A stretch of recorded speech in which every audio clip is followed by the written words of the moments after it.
leaders going live every single day.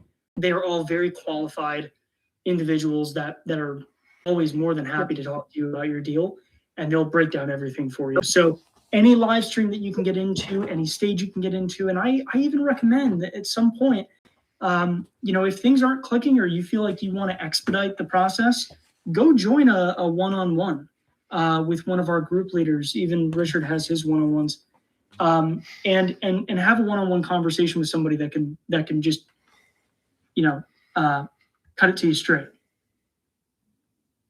Okay, I just wanted to quick. You mentioned the marketplace. Can marketplace be used if someone's bird dogging for someone else and say, hey, I think I have a deal for you. Is that feasible to do, or is that no? If what you're asking is, can you daisy chain or JV somebody's deal and sell it on BuyBox Hotel? Yeah, you can do that on the VIP space. But because you're brand new, I recommend partnering with us first on a deal, learn how to sell your own deal, and then from there, fly from the nest, graduate to VIP, and then start selling your own deals once you have a full grasp on acquisitions and dispositions. Okay. Thank you. Chris. All right. Have a wonderful day. Yes. I don't even know how to function right now, dude. Oh, dude. Oh, did you hit? No. Like said? Yes, but that's not it. So obviously there's other separate challenges that we're not discussing here at this time. But right. My fix and flip just fell through on closing day. Chris, how much would you guess closing cost would be for a $146K purchase based on all your experience?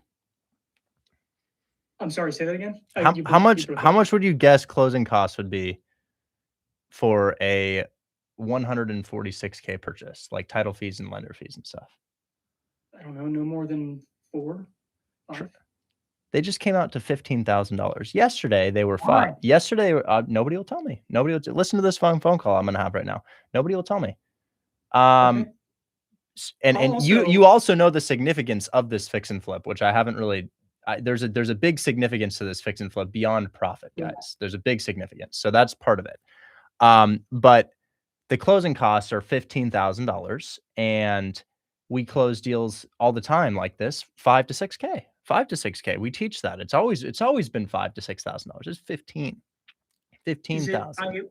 First off, before you go any further, I'm sorry. I'm sure there's a way to fix this. Can they go down on purchase price? Can you shorten your spread? Yeah, I can, but it's just that's like that shit. That's just so crazy to me that it's not the buyer, it's not me, the seller, it's not the lender, it's none of that. It's the title company.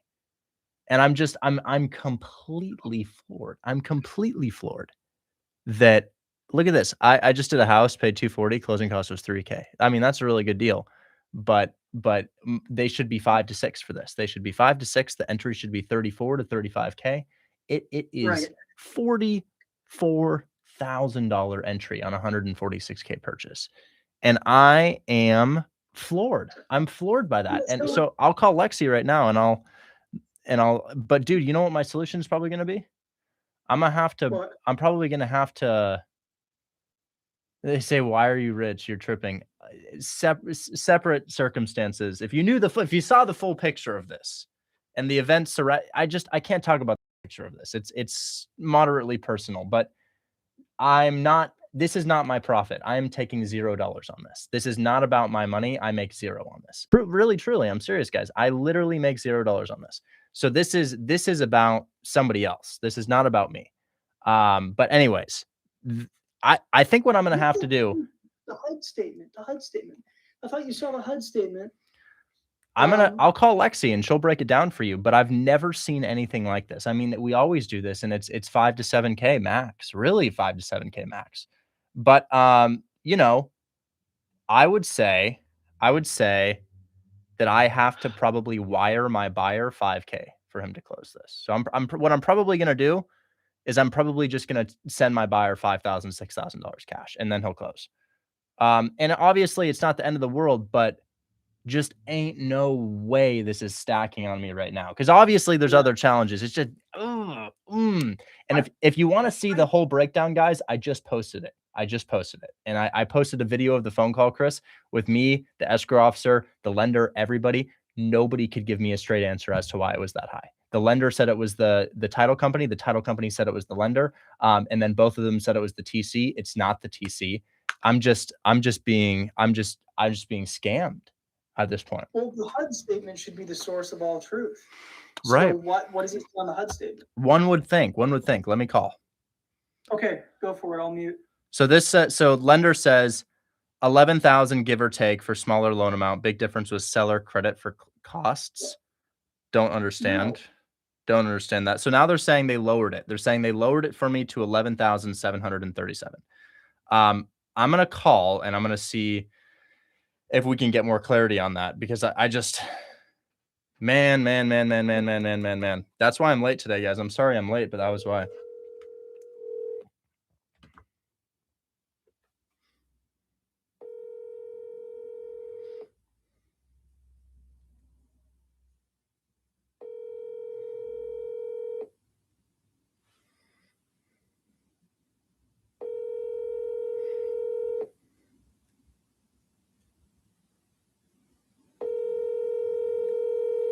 Your call has been.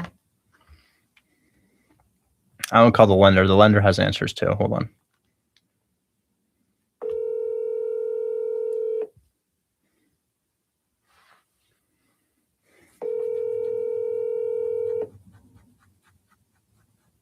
Hello. Hey, so what's the word? I mean, we just got it down a little bit, but do we know where? Because you lowered your fee, and that's really kind of you, and I don't think this is coming from you. Do we know where all of those fees are closing from? Because maybe I'm wrong about this, but usually when I close a deal with a DSCR loan, the closing costs in this price range are like $5,000 to $7,000. And I mean all fees. And that's why I added up what she just sent me for the other Tacoma one, because Josh sent me that one too, and those closing costs were $11,700 plus. So, I mean, for double the loan size, I'm not saying that's like everything, but I'm just saying, like, for double the loan size, I would imagine that it's going to be a little bit more, including higher insurance and higher escrows. So, like, I'm not saying 15.5 is, I mean, yeah, it's high, but I'm just saying, like, the other loan was definitely not $5,000 or $6,000 in closing costs. I was under the impression that when you buy a 70 to 80K house with a loan, the closing costs are $5,000 to $6,000. Maybe just the entitlement and settlement charges, but those aren't going to include both loans have an underwriting fee, an origination fee, and escrows. Those are not going to be included in the $5,000 or $6,000. Hey, Lexi's calling. I'll merge her in because I have a solution for this. I don't want to do it, but I do have a solution for this. I got you. Let me merge her in really quick.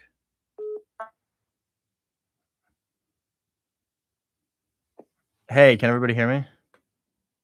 Hi. So I guess we got to make a decision now. Can the fees come down at all from the 15, or is that just sort of where they are? I have the title company bring their fee down to $1,200 for the closing fee, so that knocks down $200. But from the closing side, they can't really adjust anything that's, obviously like just regulated by outside sources, like the title policy, lender's policy. Like they can't change those fees. The only thing they can technically edit is their closing fee. So they brought that down $200. So total closing fee from $1,400 is $1,200 now. So who else is on this call? Dan. And I'll lower mine $500.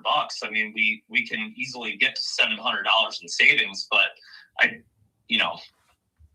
you can see, I don't know who sent that email. There's a couple of people on there, but who sent that title fee for the other Tacoma loan?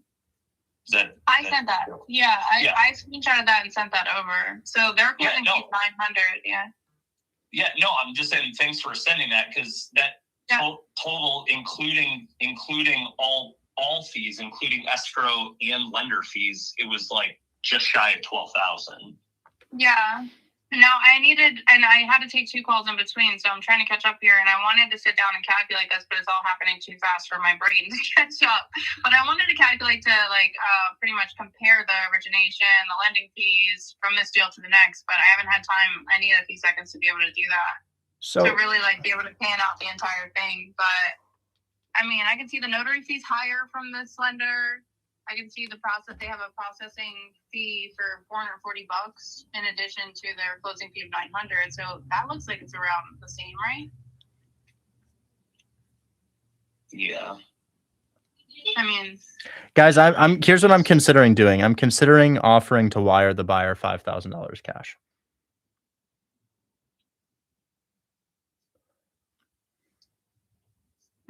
Can we find out if he's going to close or if I need to wire him that? Because I will pay him. I will just wire him to buy the house. I will pay for somebody to buy my house. Yeah, but I mean, I don't know if the title company would allow. Well, Nobody's going to stop me from sending a wire transfer. Oh no, I know that. What I'm saying is, would that be any different than you? At that point, you might as well just give a credit like on the last Tacoma one, where the last Tacoma loan, you gave a $4,320 seller credit. So don't wire him money to close. Just give a seller. yeah, credit. just do a seller credit. Yeah. I worry that the title The lender company would is. allow the seller credit, right? I worry That that anyone. I worry that the Yeah. title company is so slow that if I ask them to change anything, they will take another They're week to not that close. slow. Richard, I can snap my fingers and it would be updated in 3 seconds. They're fast. They're really fast. Should I Like just offer them a $5K credit? I mean, No, I don't. let them lower the fee $200. Let me lower mine $500, and then just do the difference. Here's an interesting question. As I'm live right now, 600 people listen to me. 600 people comment. I just bought a house with a loan. My closing costs were $5K for a $300K house. Hey, me too. Hey, by the way, I've done 300 flips, and my closing costs are usually about $5K for them. And I'm like, wow. So everybody has had my experience here. But Well, Richard, you've got to think when you're in the state, say if you close a deal in Delaware and you close a deal in Texas, your closing costs on a deal in Delaware and your closing costs on a deal in Texas are going to be completely different because the transfer tax alone in Delaware is 4%. As a buyer, if you agree to pay all closing costs and transfer taxes, you're going to be paying 4% of the purchase price just on transfer taxes. And for this deal specifically, there was $1,000 in transfer taxes alone. You've got to factor in. I mean, of course, as an educator, if you're going to be telling people this, it's going to vary. Closing costs will vary. They shouldn't vary that high or that much. And I think you're stuck on this $15,000 number. The closing costs are not $15,000. The closing costs were $5,600 from the title company specifically. But then you've got to factor in lending fees and whatever else. And I haven't gone down to itemize the entire thing to get you the full picture. But the reality is, it was only about $5,000 in closing costs and transfer taxes. It also even included the transfer taxes. okay, I'll eat it. So- I'll eat it. I'll eat it. Let me call Joseph right now. I'll eat it, and I'll just see. But do you want to take a second? I feel like you make very rash decisions when we're doing this fast. Do you want to take a second and sit down and look at the numbers? Well, yeah, but what is? Before you... I do make rash decisions, but what is there to look at? I don't know. Look at the closing costs. See if it makes sense for you to lower your fee before you allow them to walk. I mean, maybe you could get another buyer at the same price. Maybe the price makes sense and you're just cutting yourself short. I don't know.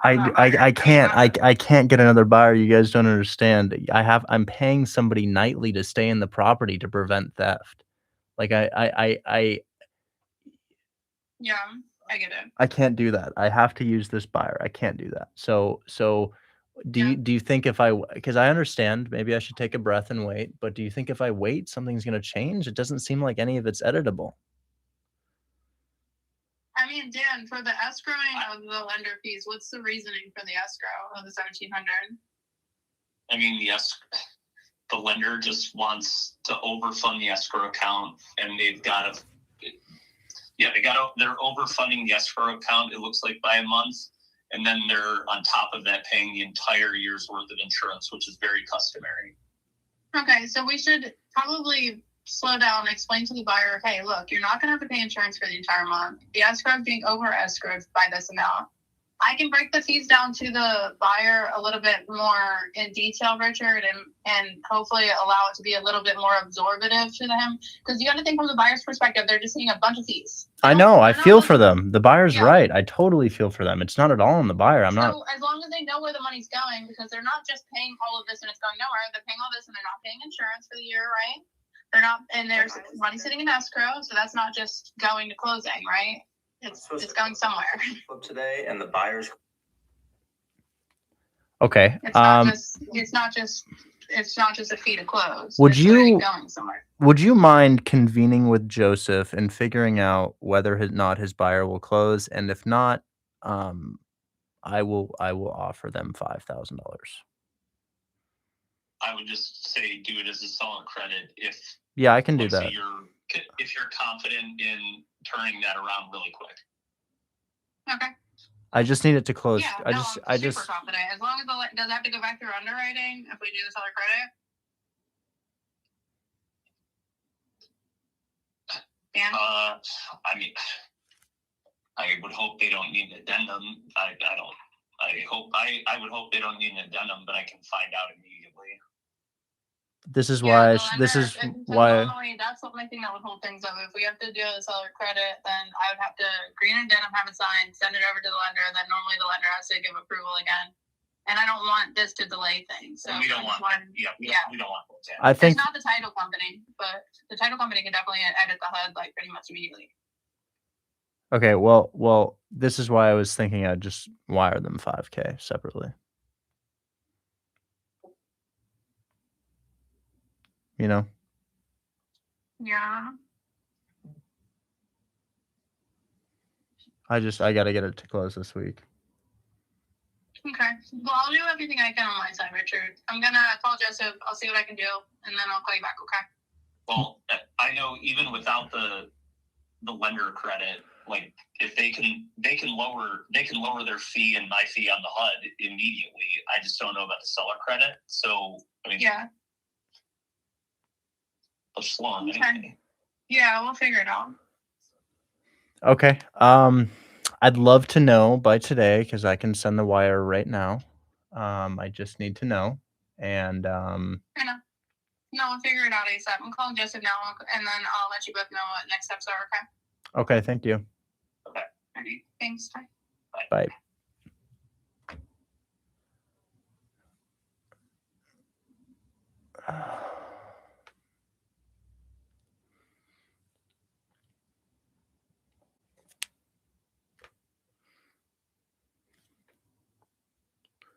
Well,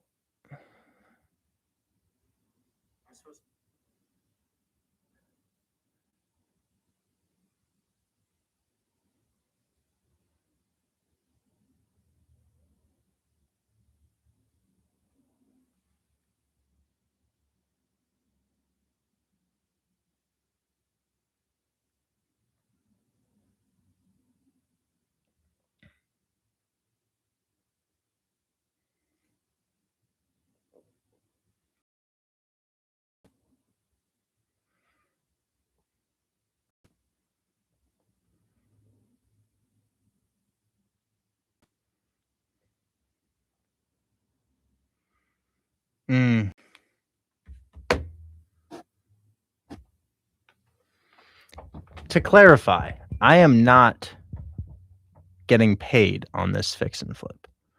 I am not getting paid.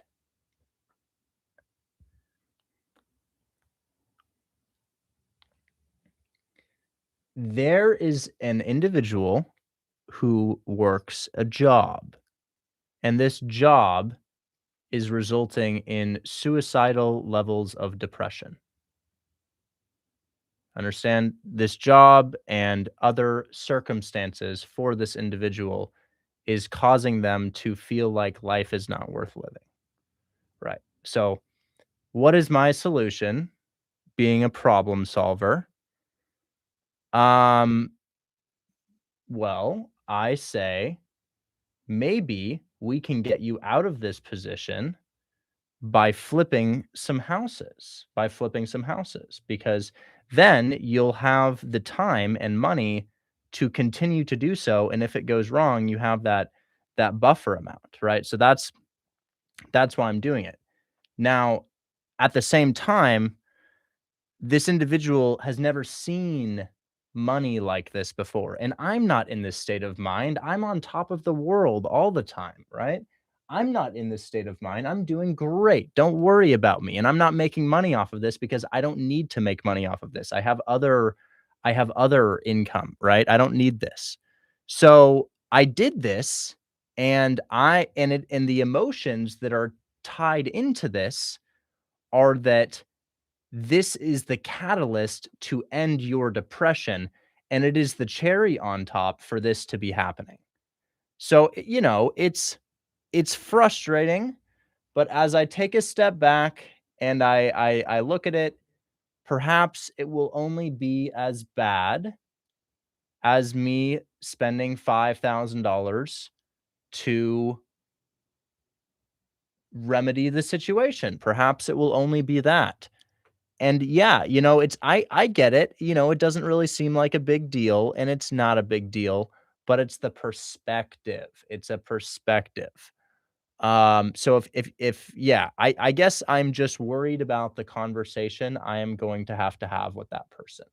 I'm worried about how their view on their reality may change or may not change if this does not pan out the same way. So I just hope that this can close to show this person that there is hope and that life can be really cool.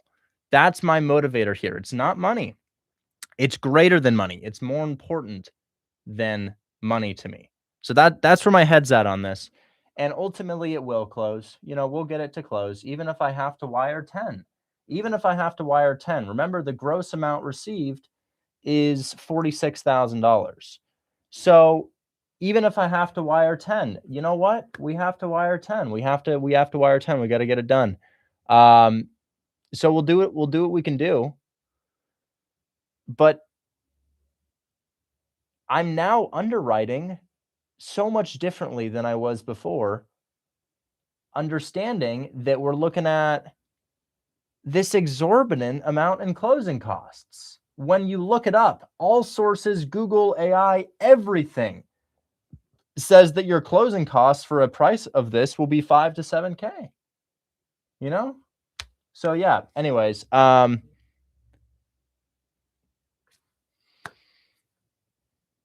frustrating for sure. But I think it'll all turn out, and I think a couple days from today I'll be holding a $46,000 check or a $41,000 check. Maybe that will happen shortly. Anyways, we'll move forward. We'll look at deals. We'll call realtors. We'll get it done.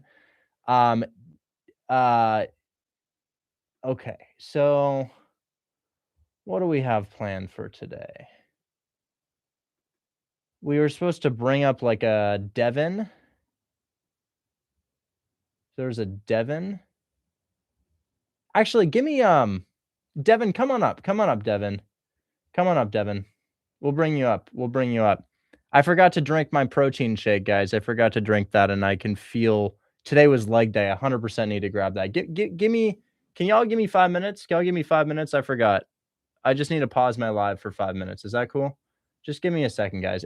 I'm literally just getting my protein shake. That's all. Blood sugar. I'm just gonna grab that. I'll be right back. Okay. Give me 5 minutes. We just need to mix some powder and some water, and I will be right back. Give me 1 sec, guys. Hold on. 1 sec.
Okay, we're back.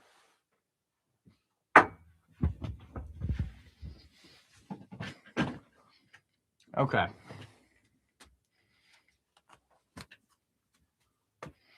Okay.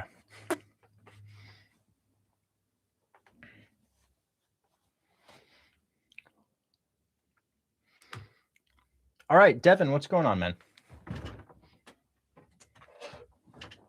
And we talked on the phone yesterday. She said that you can call her, but pretty much she just doesn't. She's trying to do all the due diligence before the contract signed because she's trying to avoid going back and forth.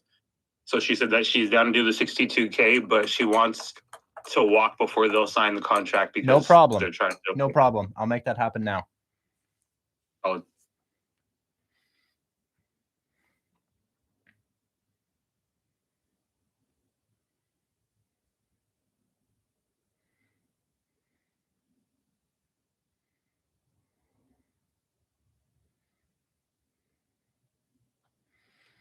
Okay.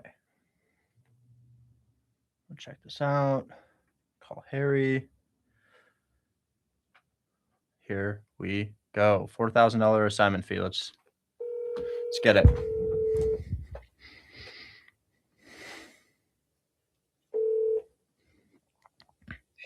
Hey man, agent on that property wants us to walk prior to contract. I just wanted to see if that's okay with you. That's preferred. Oh, great. Okay, cool. So why don't we go ahead and set up a walkthrough on that with you and your contractor? Do you want me to put you in a chat with the agent and perhaps you can add your contractor to that chat to walk? Yes, please. I'll probably just be walking it myself. Oh, right, because you're out there now. I'm here. Yes, sir. Well, come back from the 24th to the 27th.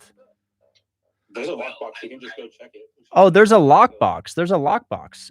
You know what the lockbox code is, man? I can get it in a few minutes. Okay, we'll have a lockbox code over to you. You want to walk it yourself? Even better. I will be walking it myself. Great, great. Yeah, tell me what you think. Yeah, absolutely. And if I like it, I would like. I know you do. You and I are very reliable buyers. When we say we're gonna buy something, we always buy something unless something crazy comes up. And dude, I gotta run this by you, man. I gotta run this by you. So Tacoma closes today, right? Exciting. My first one ever. Nice. Transfer tax, excise tax, title fees, lender fees, origination, underwriting fee. Guess how much they were on 146K purchase? So you're asking basically total closing costs? Yeah, when you sell one of your turnkey duplexes, what does your buyer pay in closing costs?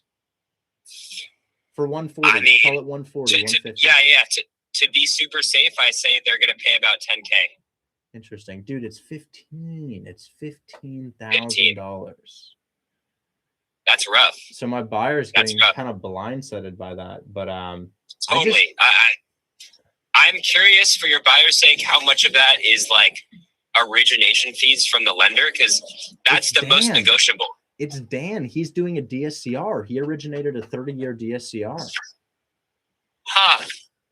Okay. But, well, I'm still curious about how much his origination, like specifically his origination fees are. Yeah. He's lowering it a little bit. I think it's like maybe 4 or something. I'm not sure. Okay. 4 is definitely, I wouldn't call 4 a deal, but people do it. Yeah. Well, what I'm going to do is I'm going to wire my buyer $5K outside of escrow and be like, yep, here's the difference. Because, dude, I advertised him as having an entry of, I learned the hard way, man. I learned the hard way. I was under the impression that because our deals with Creative Finance, and even when our DSCR buyers buy deals, it's 6 to 7K in closing costs. But it's, I'm learning now it might be closer to 10 to 12, even 15. No, it is. It is close to 10. 15 sounds a little rough. I don't know what they have going on in Detroit. But I will very frequently offer to pay towards buyers' closing costs. Really? Simply, so yeah, I do it quite a lot. Really? Okay. I think I'm just gonna make that call. Yeah. I'm just gonna make that call. Okay. Because everyone ends up a winner that way. if you cover some of their closing costs. I had no idea. I had no idea. Well, thanks for letting me know. I'll set up the walkthrough. I'll get you a lockbox code. But yeah, I was just so baffled by that. I was like, just ain't no way. Because I buy a ton of houses and my closing costs are like $5,000 for a $400,000 house. Yeah, no, well, you're not getting them financed. But hey, I'm very curious. How'd you do? Like, what's your margin on it? Man, it's not as good as I wanted. I'm on stream and I will be transparent, but I don't want to be transparent. It's profitable. It's profitable. But here's what the numbers look like. I bought it for maybe 58. I paid a $1,500 assignment fee, so I'm in it for 60. I have $5,000 in origination, closing costs stuff on the first buy. I believe my holding fees were approximately $3,000 and my rehab budget was $25,000. Okay, so then I get the property appraised. It needs a new roof and it needs new shingles and a couple other things. I dropped 22 on that. I dropped 22 cash, not loan, cash. Okay. So I put 22 into it. Then I guess that's all I put into it. So I'm in it for 115. I'm currently under contract for 146, but we're going to call it 141 because I'm going to have to pay them $5,000 to close the deal. And then I think that we're going to subtract the 115 from that. So the true profit is probably about $24,000 to $26,000. Okay. Yeah, you got crushed by that surprise roof replacement. Crushed By that. That's my fault. I own that. Siding, didn't know. But did you know that? Did you know that these houses need to be kind of pretty? Even if it's a functional roof, functional siding, do you know they had to be pretty? Who says they have to be pretty? I guess they don't. I guess I'm just getting screwed. But yeah. Anyways. No. Seriously, like what? Did the appraiser say it had to look a certain way? Yeah, the appraiser asked me to clean up trash from the back of the house. Oh, well, I mean, they'll frequently do cost secure items. So, for example, right now I'm driving to a flip that I'm going to close on the sale of in a week or two, and the appraiser said I needed to put up a railing around the back deck because it just looks weird and might be unsafe for someone hanging out on the deck.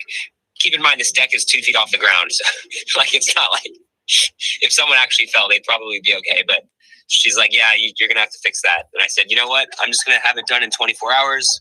I'll send you the photos. And that's what I'm on my way to do. Wow. Yeah, there's definitely some subjectiveness to what the appraiser does. There was another appraiser that came in and said, same exact property. He said he had an issue with the fact that there was no exit or breakable windows in the basement. So if someone got stuck in the basement during a fire, they wouldn't be able to claw their way out through the cinder block. And I'm like, I've never heard of this in my life, dude. Like, I don't know why, if the house is on fire, someone's going to run to the basement. That sounds ridiculous. But anyway, I don't know.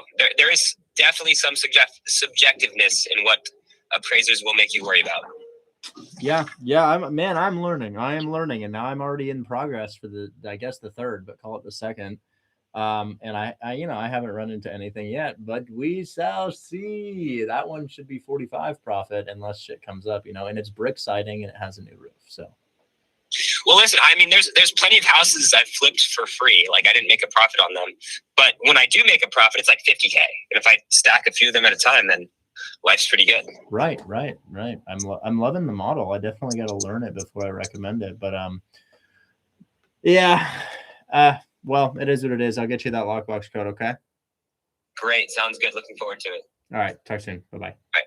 Bye. Okay. Let's get the lockbox. It's already in your DMs, bro. Thank you, sir. I got you. And then I'm on top of my set. What side of this? Any sort of things we need to know, like agents not meeting us there, we'll just go anytime. Yeah, I think you're able to go whenever. Let me know when he's going and leave. That's all she said.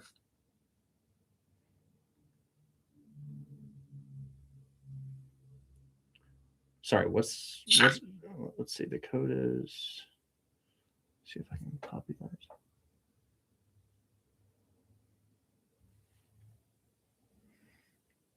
Okay. All right. All right, man, you got your first deal. That's going to close. Harry is one of the most reliable buyers I've ever worked with. Solid. Yeah. Appreciate you, bro. That's exciting. Yeah, man, it is exciting. I'm happy for you, dude. So this is your first deal, huh? It is through you. I did one through my buddy, but it wasn't. He's a realtor, so it's not quite the same situation. Yeah, and the wholesale disclosure, you had mentioned that was golden. Yeah, she said that's fine. They'll sign that. They just didn't want to sign it before everything else was buttoned up because they don't want to go into pending and then have to take it back out and right. have her person go through that. Oh, they also asked if they can do a 10-day close of escrow. Bro, title can't move that fast. Lenders can't move that fast. No. I mean, that's what she asked. I was like, I mean, is that because she's trying to do cash or?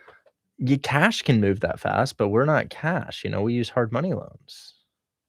Right, I told her that it's either like hard money or DSCR. But it's gonna feel like cash. But there's a lender there. It's a private money. It's a private money loan, not a hard money loan. Private money. So it's just like a dude with money who pays for it. But no, we can't close in 10 days, man. To put this into perspective, I just bought this house in Detroit, 11461 Sanford, and I think I went under contract. I mean, it probably says, yeah, I think I went under contract maybe on March 4th and closed on March 23rd, and that was fast. That was a 19-day close. So I feel like 20 days maybe. Okay. I will let her know, and then if any other things come up, I'll hit you up. Yeah. Well, this is great, man. $4,000 is a great check to get. Definitely good. So yeah, I'll have some more. I'm looking in Detroit for you right now. So yeah, I would like another one to maybe remedy the L's. But yeah, if we could. Would you prefer a duplex or would you prefer a single house? I really would like a duplex, but I've looked at most of the duplexes there. They need to be discounted pretty heavily, or the rehab is just too much, or their shootings. I would do a single family. If you had solid comps for a single family, I would do one. Okay. I'll keep my eyes open and I'll send some stuff your way. Yeah, absolutely. Fabi says, I have a question about loan modification paperwork. If I can help you, I will. I don't know if I can. I'm going to talk to this guy, Kai, first. What's going on, Kai? Hey, man, how you doing? How are you? I'm good. Man, I've been watching you for years, man. Finally, I got a chance to speak with you. Yeah, well, thanks so much for watching. I appreciate it. How can I help you out today? So I'm from Chicago. I work closely with the realtor. He has a buy box. So my question is that, if you do buy in Illinois. So Illinois requires a license to wholesale, and there's quite a hefty fine for doing it without a license. Are you a licensed realtor in Illinois by chance? I'm a leasing agent. I've been working with real estate for almost 3-4 years, but I just started learning about seller financing since last year with you, basically. And, I basically convinced the realtor because he's open to it. He has a lot of properties on him, and he's open to do seller financing on that, basically. Okay. So I don't know how it works because he's a realtor.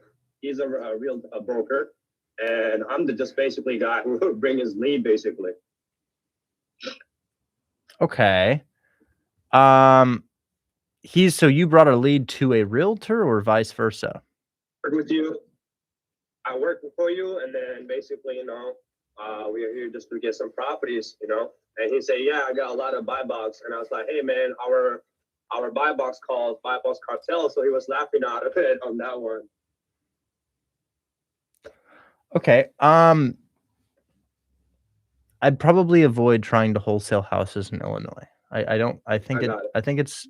I think if you are a licensed realtor, you can do that. I think if you're not a licensed realtor, you need to attain a license to do it in Illinois.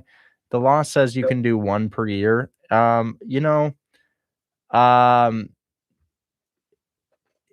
Seller finance is great, man, but we need to call your buddy and be like, "Hey, man, I'm going to wholesale this, but Illinois has some wholesale restrictions. What should I do?" And he'll tell you what to do. All right, I'll do that. And just last question. I know you're busy. for wholesale, when we go to buy box cartel, when we submit it, it has two options: fix and flip section 8, and the other one is creative finance. And then now, so for wholesale property, let's say if I can get a property in Detroit because I'm so close to it, I know the Detroit market very good. So if I find a very discounted property, how do I submit that deal in buy box cartel? Do I use that fix and flip, and then put the contract, upload the contract and follow the step? So we've modified it a little bit. I think Chris may have talked about this, but we changed it to just submit. Hashtag just submit. There's no submit cash, no submit creative. It's just submit now. And then when you click on that, it takes you to Buy Box Cartel right here. You log into Buy Box Cartel, and it tells you exactly how to submit the deal in Buy Box Cartel right here. So I would go ahead and watch this video. Okay. Got it. And what kind of contract is it? Basically, because you got so many contracts at the contract section. It says, admin, and then assignment, creative contract. So which one do I use for wholesale? So there's only maybe 1 or 2 actual wholesale contracts in here. If you read these are like termination letters, partial payouts, LOIs, JVs, just things you may need at some point. But your creative contract is the contract you'd use for creative finance. This is it, right? And then you also have a link to that down below. So this is a editable one that I put into Google Drive, and I highlighted all the things that you need to fill out. Now this could be used for a cash deal if you wanted to. You could use this for a cash deal just fine. That would work. Now the realtor sends you the contract if you're calling the realtor about a cash deal. Got it. So basically they're gonna send me, but like you said to me yesterday, I mean, you were saying that, not me, to the live stream. If they don't mention it, if it's not assignable, just basically stay quiet, right? If they do say it's not assignable, then it's not a good deal for me because it has to be assignable, right? Well, don't mention assignment with the realtor because all contracts are assignable by default. If a realtor senses that you may be inexperienced based on your tonality and the words that you speak to them with, they will, and Yusuf, no, not for Leander, different deal. They will, well, I lost my train of thought, shit.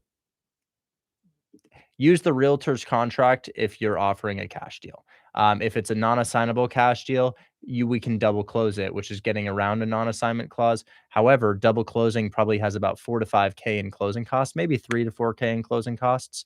So if you have a 5K fee, it's virtually, it's a lot of it is gone if you have to double close. So you want to have a better deal if it's non-assignable so that you can double close it. An important thing to note is that you can't really easily or safely double close seller finance deals. You can, but it's really something that we should avoid for various reasons. But a contract does not need to be assignable, and it can be non-assignable if it's a cash deal. However, if it's a creative finance deal and it's a non-assignable contract, there is a solution for that. And the solution is find your buyer first, have your buyer sign directly with the listing agent, and then have them pay you out separately on a promissory note. Got it. I'm sorry, last question. So once we submit those wholesale, right? Let's say if I get a discount property, so you guys take over, right? I submit all that thing in buy box, and then you guys just basically take over from that, right? Yeah, if you submit a deal to us and we accept the deal, meaning it passes our underwriting, yes, we will go ahead and dispo that deal for you and keep you updated along the way. Got it, man. Thank you so much, man. I know I spent 2-3 hours watching you, just like Instagram, Facebook, just learning how you're speaking about seller financing. I did convince a lot of people. It's just that right now, as you mentioned, it's kind of hard to basically do, seller financing or wholesale in Illinois. I fucking hate this state. I'm trying to move out, but you don't have. But man, I live in Oregon, and there's wholesale restrictions in Oregon. I just do it elsewhere. Yeah, got it. And man, I don't have that a lot of buyer lists. You're the only one that I can hope for. Every time I'm gonna get something on contract, I'm gonna be submitting to you. Hopefully, it's always good on cash, or maybe it's a wholesale property in Detroit or anywhere, basically. Man, look at these. I see it. Come on, bro. Let us sell your deal, bro. Let us sell your deal. I got you. We can get your deals sold. So you submit those deals to us, or post them on the marketplace in Buy Box Cartel, and if you get a deal, man, it'll sell. If you don't have a deal, it won't sell. Bad deals don't sell. But anyways, we'll talk, man. I got to move on. Okay. Appreciate it. Thank you, man. Appreciate it. Good luck. Hey, I got to make a quick call. The CEO of Prime Corporate Services just called me. Let's see what he wants. Prime Corporate Services is like LLC setup and business structure. Let's see what he wants.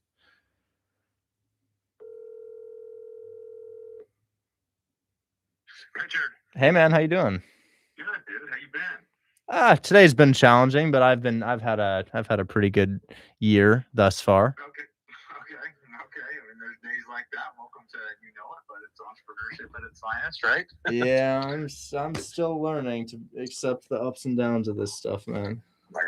It's hard, dude. It's hard. What's the exact? Do you mind sharing, or do you want to share? Oh yeah, we just talked about it so much. I just closing costs on I flipped a house. My buyer's buying it today. Today is the day of closing, and closing costs I advertised to him as $5,000 to $7,000. Title company quoted $15,000, which is high. Wow. It's very high. Wow.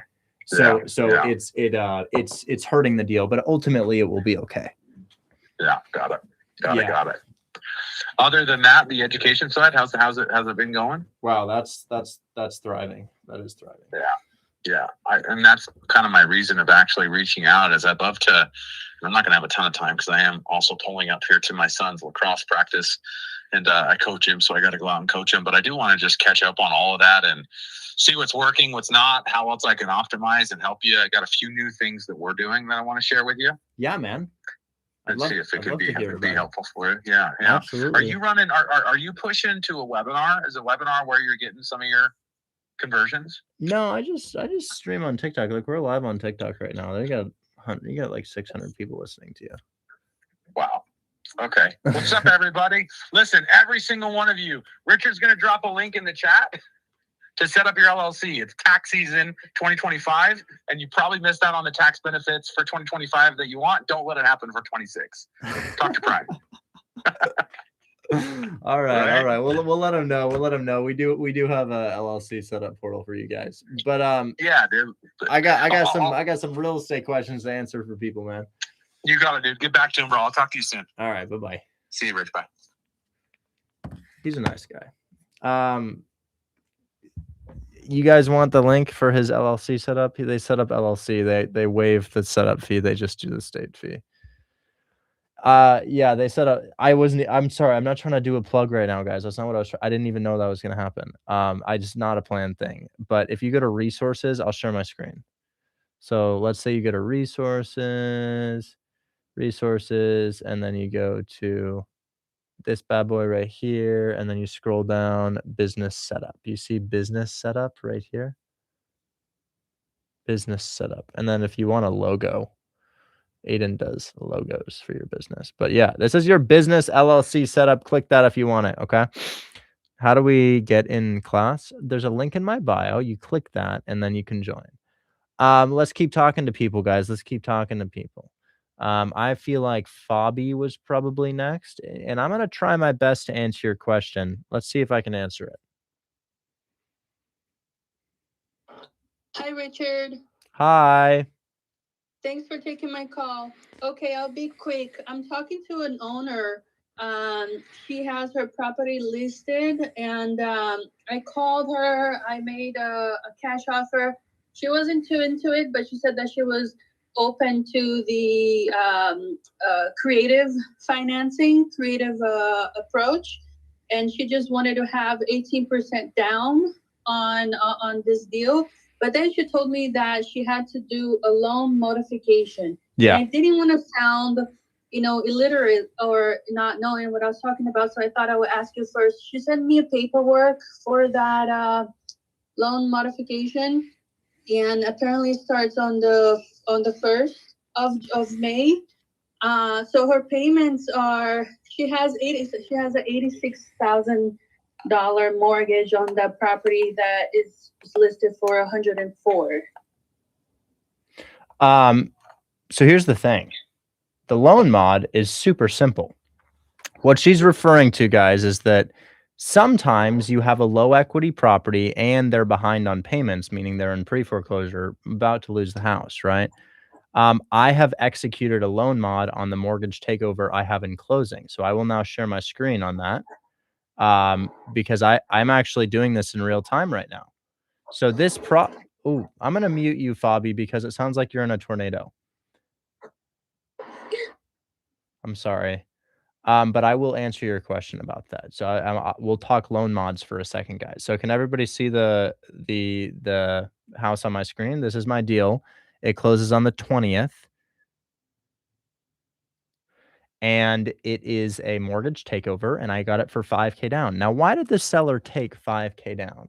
Because they only owe $160, right? So why'd they take $5K down? Well, the thing is, he had not paid mortgage in 8 months, 6, 7 months, a long time, guys, a long time. But his loan was either an FHA loan or a VA loan. I don't remember which one. So I was like, well, wait a second. Usually those things, and the screen shares for TikTok, guys, but I'm sorry, Discord. I share my screen with Discord. But you can see the screen share via the link in my bio. So this house on my screen is $7,000 wholesale deal for me. It cost me nothing to get. But I talked to the seller. He's like 15 or so behind on payments. And he's like, yo, can you catch up my back payments? And I'm like, no, man, that's a lot. Like, dude, this has a good interest rate, 3.5%, but it's not good enough for me to enter this with 5K down to you and 15K in your arrears. That's a 20K entry on a 200K house. I can't do that. So I didn't cash flow either. The payment's a 1,200, the rent's 1,400 or so. So not really a cash flowing deal. So it's an interest rate play, guys. Somebody's buying this because they like the interest rate of 3.5%. And the reason the seller took that down payment is because he's so far behind on payments. So essentially, I took all the money and I was like, hey, can you call your bank for me really quick? And he's like, yeah, why? And I was like, will you ask him for this thing called a loan mod? They're going to send you some documents. You just sign those documents and you request that. Okay. And then you tell me what they say. That was all I said. That was the only thing that I said. He calls the bank and he says, yo, what if you put this on the back end? And they're like, for you? Okay. Okay. And they put it on the back end of the loan. And I was just like, shit, it's all good. And he's like, yeah, check it out. It's on the back end. And the rate didn't change either. They just did it. And you see, the bank doesn't want to foreclose on you. That's a long process. And even after they get the house back, they got to figure out something to do with it. They don't want to foreclose on you. So many times, if you have a government sponsored loan, which is a VA loan or an FHA loan, you know, the US government is so goddamn wealthy that they'll just be like, ah, yeah, okay, sure. We'll put it on the back end because it's a government backed loan, right? It's backed by some institution somehow, some way. I don't really know how. But those loans are through the government, 3.5% down and 0% down FHA versus VA. Right. Yes, we know that. Not quite the same with conventional and new conventional and other types of loans, right? Sometimes I actually have seen it happen on conventional, but you don't need to fill out any paperwork. All you need to do is tell the seller to call their bank, or the seller and the realtor, if it's on market, to call their bank. And essentially, you can get people who are in foreclosure out of foreclosure. I mean, pre-foreclosure, not foreclosure, when they're about to lose their house, by putting all the money on the back end of your loan, if it's an FHA or VA loan. And then you can get that deal for $0 down. And the seller's thinking, you are my savior. You just saved my life. You saved me from wrecking my credit score and being homeless and being unbankable. You know, the thing is, a lot of you will know this if you've gone through foreclosures before. You know, they check your rent as a landlord, or I'm sorry, your credit. As a landlord, before I let somebody rent my property, I need to see that you make 2.5 times the rent each month. And I also need to see that you're not unbankable. I need to see that you have a halfway decent credit score so that I can trust you. And that's just sort of how it works in the United States. We check credit, we check income. And you know, if you go through a foreclosure like this, life becomes hard. Life becomes hard. So we've really helped somebody. I firmly believe that we've really helped somebody, and I've made $7,000 on top of it. And how much time have I spent for this? I would say maybe 2 hours. I didn't sell the deal. My team sold the deal. I talked to the seller. I solved his objections back and forth, maybe a couple phone calls, $7,000. And then I did it again on my other one, and that I have in Detroit, which is not the one that is having an issue right now. It's a different one. But yeah, that's a loan mod. That's everything you need to know about loan mods and when to use it. And if you'd like to see the house TikTok, it's this house. Check it out. It's this house right here, $7,000 assignment fee. Norman, Oklahoma. Norman, Oklahoma. I'm actually selling a house in Oklahoma City right now. Another fix and flip of mine. I don't know if that's close to Oklahoma. I feel like it's below Oklahoma City. I don't know. Anyways, that's everything about loan mods. Fabi, I'm going to unmute you now. Hopefully you're not in a tornado anymore. Let me know if that helped. Yes, so that does help. So how do I now structure this deal? Because she already has the loan modification paperwork she sent me. Try to get it for $0 down. You know, she put all that money on the back end and ultimately we have to take over that payment. So I would make the case to say, hey, you know, all that money, I still owe that money. That's still on the back end. It didn't just disappear. I have to pay that. So I'd be inclined to just take it over for where it stands right now. Remember, if she had to do a loan mod, she's going to lose the house. So that she's kind of between a rock and a hard place. Oh, sorry, maybe I didn't understand. She has already done it. So, was that the offer? So your offer is just to take over the debt. Your offer, I mean, you can offer her money on top of it, but it's an already over leveraged deal. It's low equity and then some. You know, we're taking over a rough position here. So we're taking over their headache, and sometimes we don't want to pay for their headache. So I would offer to take over the debt as it sits right now. A realtor would say, hey, well, you give me $10,000 and then we'll find somebody to take over the debt. Maybe. Okay, so not even, offer her any sort of money to make her feel more inclined into letting us take over? You can offer her money if you'd like to, but understand, you're on a cruise ship. You look over the edge of the cruise ship and you see somebody drowning. You throw them a life raft and it's purple. And they say, I don't fuck with purple life rafts. I want an orange one. And you're like, respectfully, sir, you're drowning. And they're like, but it's purple and I want orange. And I'm like, all right, drown. Okay, let me see how that goes. Thank you, Richard. You know, that's what I would do. Should we clip that, or will I get in trouble for clipping that? You think I get in trouble for clipping that? The chat says Richard is preying on innocent people. I don't think so. I don't think so. You got to understand what would happen if I'm not here. If I'm not here, you're unbankable and you lose your house. If I'm not here. So I can leave, but that causes problems if I leave. So, you know, okay. And remember, mortgage takeovers have really slowed down for us. Understand, this is our deals right now, guys. This is the stack of cash deals. This is the stack of seller finance deals. That's damn right, guys. It's 80-20 cash to seller finance right now. And this is your mortgage takeover. Guys, as real estate is a fluid business, and it moves and changes as all businesses do. And as we used to see a majority of mortgage takeovers, a minority of cash deals, and a middle point of seller finance, we see cash as interest rates go down, cash goes up. Now knowing that you can get a low 6% interest rate on an investment loan. And then, the mortgage takeovers all of a sudden have equity and those 3% interest rates are going away. And then also, you know, people aren't too happy with their low equity, low interest rate deals that aren't cash flowing because things like pad split, wrapping, and traveling nurses are less viable than previously imagined. So mortgage takeovers, but then we see new gains being made in seller finance. Seller finance now making up probably about 20 to 30% of the deals that we see closing, with a majority of the checks that I'm looking at over here from seller finance deals, and any big check that I've ever gotten from a seller finance deal. So, you know, my cash deal is 5 to 10K. My seller finance deal is 10 to 20K, right? Right. So where do I see mortgage takeover being used? Off market. Your mortgage takeovers are great off market, guys. I am seeing, did the flip fall through? Not really, but I lost some money.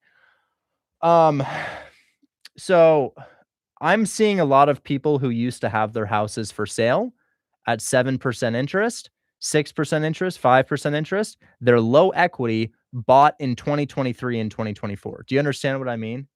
People copped in 23 and 24 in Detroit, in Cleveland, and Akron, and in all of these markets, right? And they're low equity. Now they tried to sell their house for whatever reason. Shit happens. You're trying to sell your house. And then it just doesn't work, and you have to take it off the market. So I want to show you something, guys. If you are inclined to use the mortgage takeover strategy, you need to pivot a little bit. And your pivot is, hey, I don't really care about low interest rate, non-cash flowing deals now. I kind of like high interest rate, low price point cash flowing deals now, because the equity that people have when they bought in 2020 to 2021, which is when they would have needed to buy to have that 3% interest rate, it's too high for a 10% down payment. And to be honest, my buyers won't even put down 10% anymore on a low equity property with a low interest rate if it's a high price point. You wonder why I got only a 7K assignment on this thing? Because that's exactly what it is. It's a higher price point house, and I get it, it's 200K, but remember, we deal with 70K houses a lot. It's a higher than our usual price point house, and it's got a 3.5 rate, but no cash flow. So I could only get a 7K assignment fee, when previously, you know, a buyer would enter this up to 30K in 2022, 2023, when that stuff was readily available. So it's changed a little bit, but you guys can't be afraid of the change. I mean, it's great if you ask me, because what has it showed me? Well, it showed me this. If I were to go to Detroit, Michigan, let's do another one. We always do Detroit. Let's do Macon, Georgia. No, come on. That's a little small. Nice big area. Indianapolis. I wish we saw more in Indianapolis. Indianapolis, off-market failed listings. Failed listings in Indianapolis. St. Louis. Yes, St. Louis. Let's just do mortgage takeover for deal type, and let's do price low to high. Price low to high. Because remember, the price is important to understanding that our rates are high. Okay, here is my buyer calling me, but essentially these guys were on the market. They took it off the market. You can skip trace them and call them. This is the buyer for that deal. Hey, man. Hey, buddy. How you doing? Rough. Yeah, I figured as much. I have what's the verdict on this thing? What are we gonna do? Well, I mean, I know you mentioned this before, and listen, I'm not one to pull straws or anything. But it's all about finding solutions, right? That's how I always operate. And it's completely up to you. But I remember that you said that you'd be willing to make sure that he doesn't pay more than 6K in closing costs. Yeah. I don't know if you want to stick to that. I'll tell you what. I will personally wire your buyer $5,000 to close the deal. I'll do it before closing. I'll send it right now. Okay. I mean, I think that will be massive. I mean, this is also the buyer that's buying all these other deals with you. Right? I will give him. I know it's not. It's just, yeah. I will wire him. I will wire him $5,000 cash right now. Get me an account and routing number. I will do it prior to closing, and I will just trust that he's still going to close on the deal. But can you call and say, hey, look what the buyer offered us? Let me get him on the phone right now. Okay. Okay. This is the guy that's buying all these other deals that your team is finding, so it's not an issue. I will do that. I'll do that for him. Let me get him on the phone.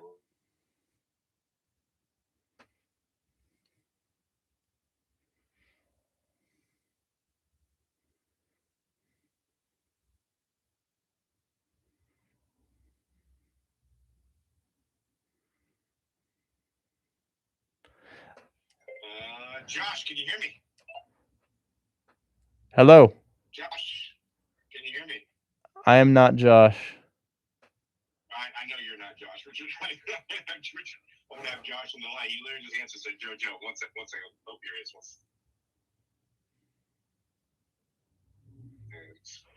Say that again. You broke up. Josh, can you hear me? Okay. Yeah, I got you now. Hey, Josh, how you doing? I have Richard on the line. He's the owner of the duplex. And he's also his team has helped us find a lot of these deals. So Richard has a couple things he wants to say to you, Josh. So Richard, go ahead if you want, buddy. Yeah, I've got a solution, man. I'll wire you $5K, man. I'll wire you $5K right now. If you give me your account routing, I'll wire you $5,000 to close the deal. The reason don't want to do a seller credit is because title, title is slow, and I just want to get it done. I just want to get it done. So I'm thinking instead of a seller credit on the HUD statement, because I just don't know how long that will take. I talked to Lexi. It could be another week. Even before closing the deal, I'll just send you 5,000 cash. That's awesome, man. I truly appreciate that. I appreciate it. Honestly. Yeah, I'm sorry about this. This is just particular levels of bullshit. And as a buyer myself, you know, I've got 28 doors. I feel for you. This is garbage. This is trash. This is not how it should be. Well, yeah. Do you have any insight on why it's like that? Because I don't. I wish I did, man. And in all of my other buys, it's never been like this. And of course it's this one. Of course it's the one I'm flipping. Because if it were my wholesale deal, I'd go to the seller or something. But it's, you know, it's my flip. So. Right.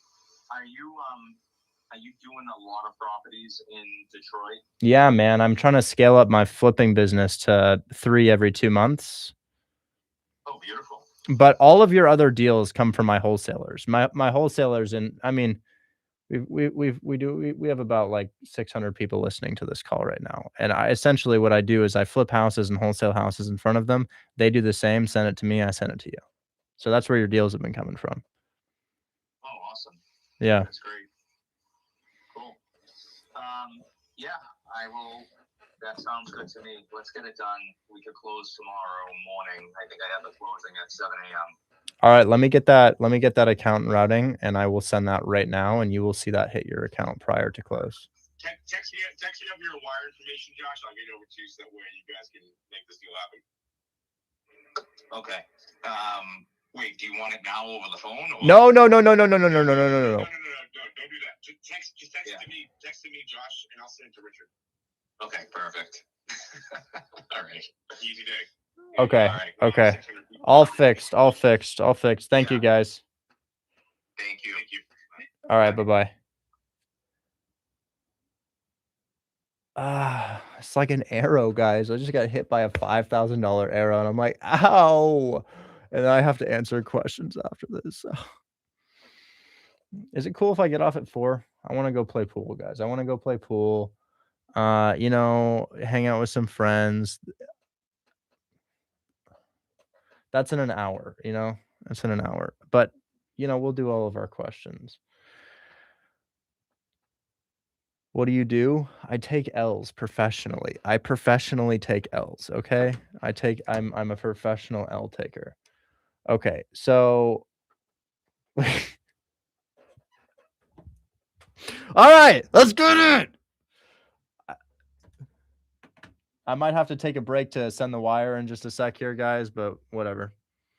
I'm sure you want to pick up 3 flips a month. Jonas, that's a valid question, man. But I said 3 every 2 months. Because remember, 1 month to renovate, 1 month to close. 1 month to renovate, 1 month to close. And do I want to do that now? No. If you're giving away 5K, you got my email. What is my what's my Jason's listening to this. Jason's in real estate like me. Jason, what are you saying? He'll come up and tell me. Is my mic working? Okay. Yeah. Okay, perfect. Yeah, no, just the 5K extra dues. It seems extremely high for $150,000. I'm laughing with you in pain, if that makes sense. Oh man. Did you happen to get the itemized bill for that yet? I did. Oh, well. Huh. And ultimately, I wonder what it said. it's that closing costs are higher than I thought when you're getting a loan. Huh. Seems like government toilet seats at $6,500 is what it sounds to me. That's why I've been laughing at it in my head. It's high. So, but they're out there, and if you really want this place, just do it. You'll thank yourself. Yeah. Hey, I'm echoing. I'm gonna drop you down. I'm echoing. All right, I'm out. So guys, here's an interesting perspective here.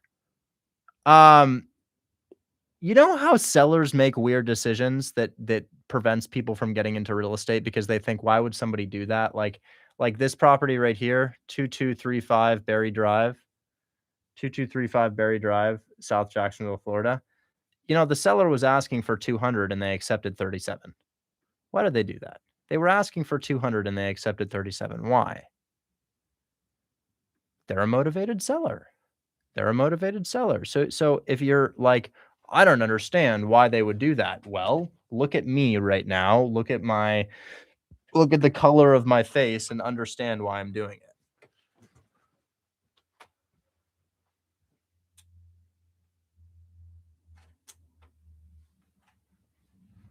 I'm going to have my editor clip my sadness because my sadness will be profit. I can turn my sadness into profit. Watch. What I will do to do that is I will make viral videos out of it. It'll be great. So we have Andrew and we have Jalen.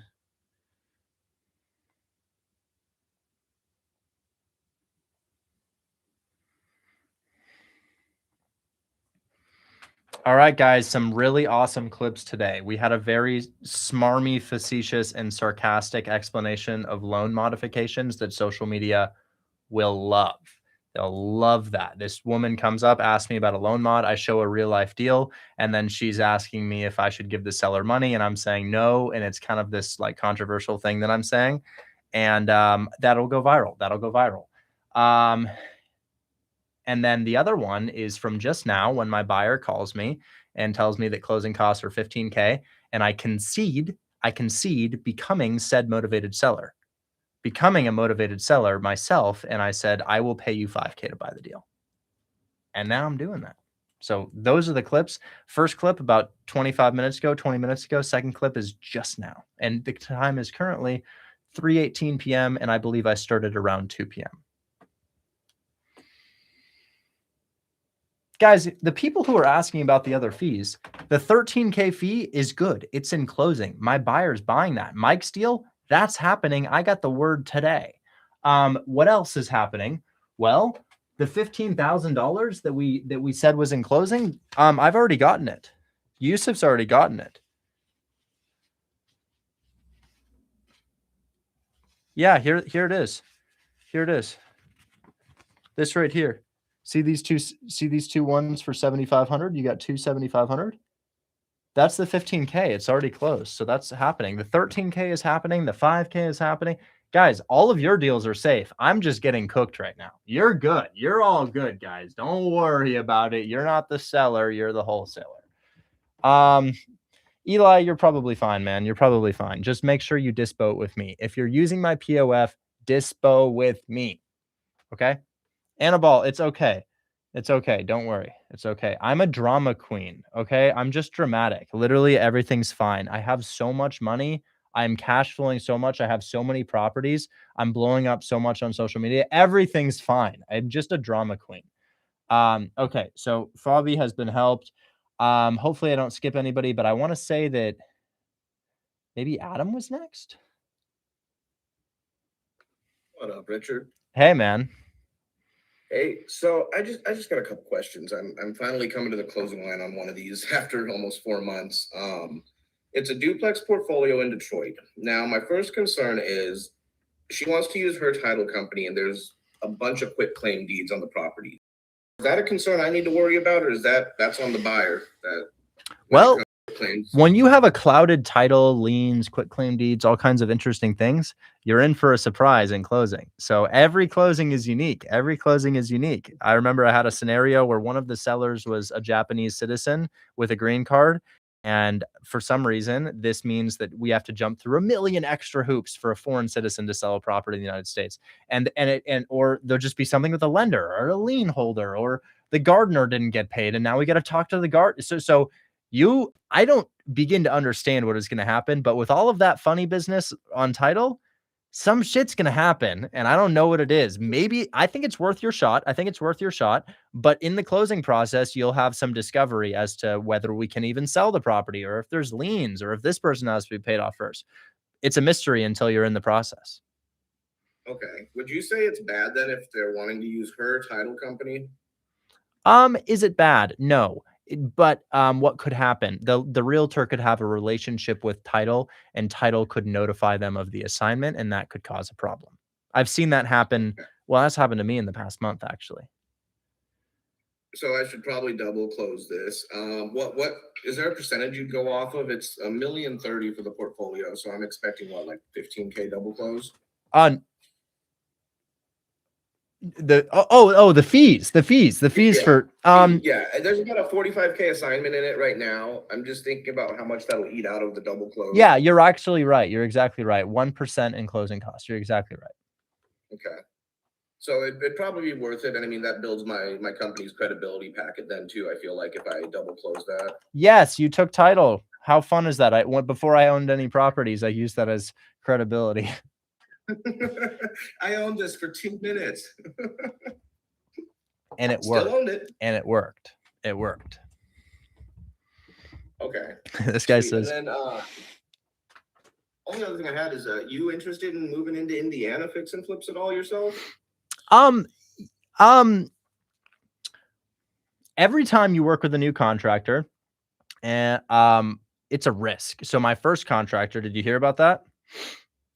Was this the one for Detroit and Michigan? That guy's great. I love him. He's amazing. The one in Ohio, I first tried to flip in Ohio. My contractor took the funds and bought himself a vehicle. And, you know, it was a mess and I had to make him go viral. But yeah, contractors, man, are risky as hell. And I can't tell you, I mean, my contractor for my Airbnb in Pennsylvania moved into my house with his baby mama. He moved in. He was like, "We live here now. Sorry." And I'm like, "Okay, you either do all of the work or you go to prison."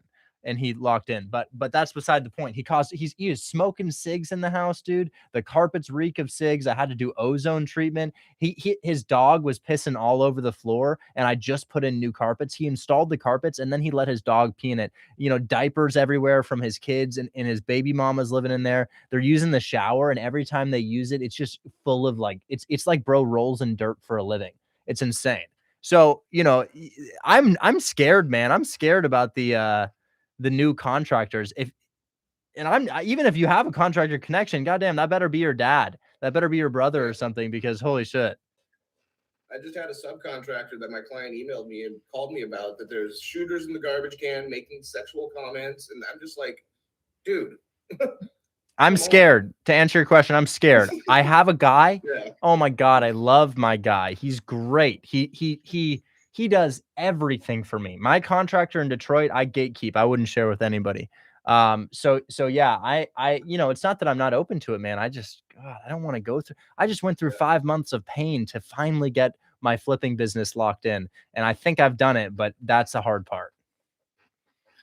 Yeah. I guess, yeah, if this portfolio I have in Indiana gets locked up, there's good ARV. I'll send it over to your team so you can look at it, because, I mean, it looks like it might be a good fix and flip opportunity to do a few. My buyers would love to flip in Indianapolis. I've sold so many deals there. They'd love to. Okay, sweet. So either way, we'll get it sold then. Yes, we will. We will. Okay, sweet. And then last thing on the Detroit duplex I'm working, no assignability clause. Should I just get one put in there just to be safe? No, definitely not. That'll kill your deal. All deals are assignable unless stated otherwise. Okay, so I don't need to worry about it just not being in there. Still not at all. Not at all. Not at all. All deals are unless stated otherwise. Okay. So I don't ask, Sweet. I don't tell, I don't say anything about that. I just command find. I control F, command find in the contract to see if it's there. Okay, sweet. Well, that's all I have on this one. Hopefully this closes here shortly, and then I can come back with a 45K HUD statement. Man, I hope you do, man. I hope you do. When you learn where all the potholes are, real estate's like a minefield, and when you learn where all the mines are, man, you're golden. You're golden, and you'll learn in time, and I'll help you learn. Yeah, it was good. I talked to Chris a little earlier about getting VA setups too after I get this closed and that whole thing. I mean, you guys just built such an amazing community, and also Richard, what you're doing for that flip, I just really admire that. That's really, really a genuine blessing out of your heart. Thanks. I appreciate it. No problem, brother. Well, I'll let some other people ask some questions. I appreciate your time as always, and I'll talk to you soon. Absolutely. Talk soon. Bye-bye. Maybe Yusuf was next. Yusuf Macon deal. 3 properties, Macon. I remember calling her yesterday about the trust and she didn't respond. You want me to call her again, right? Hopefully, yeah. I don't know if they will respond or not, but yeah. She texted me. She texted me actually. Good morning. I just wanted to update you. 906 Thomas was just rented out for 650. I will send you an updated rent roll when I get it. And there are a couple of different people interested in the other one for 700 per month. Hopefully that'll be rented. Are you available for a call tomorrow? That was today at 6 a.m. I'm calling her now. To clarify, what did we need? Just that say we can do a trust for the owner financing? Yeah, the due and sale clause and stuff. Got you.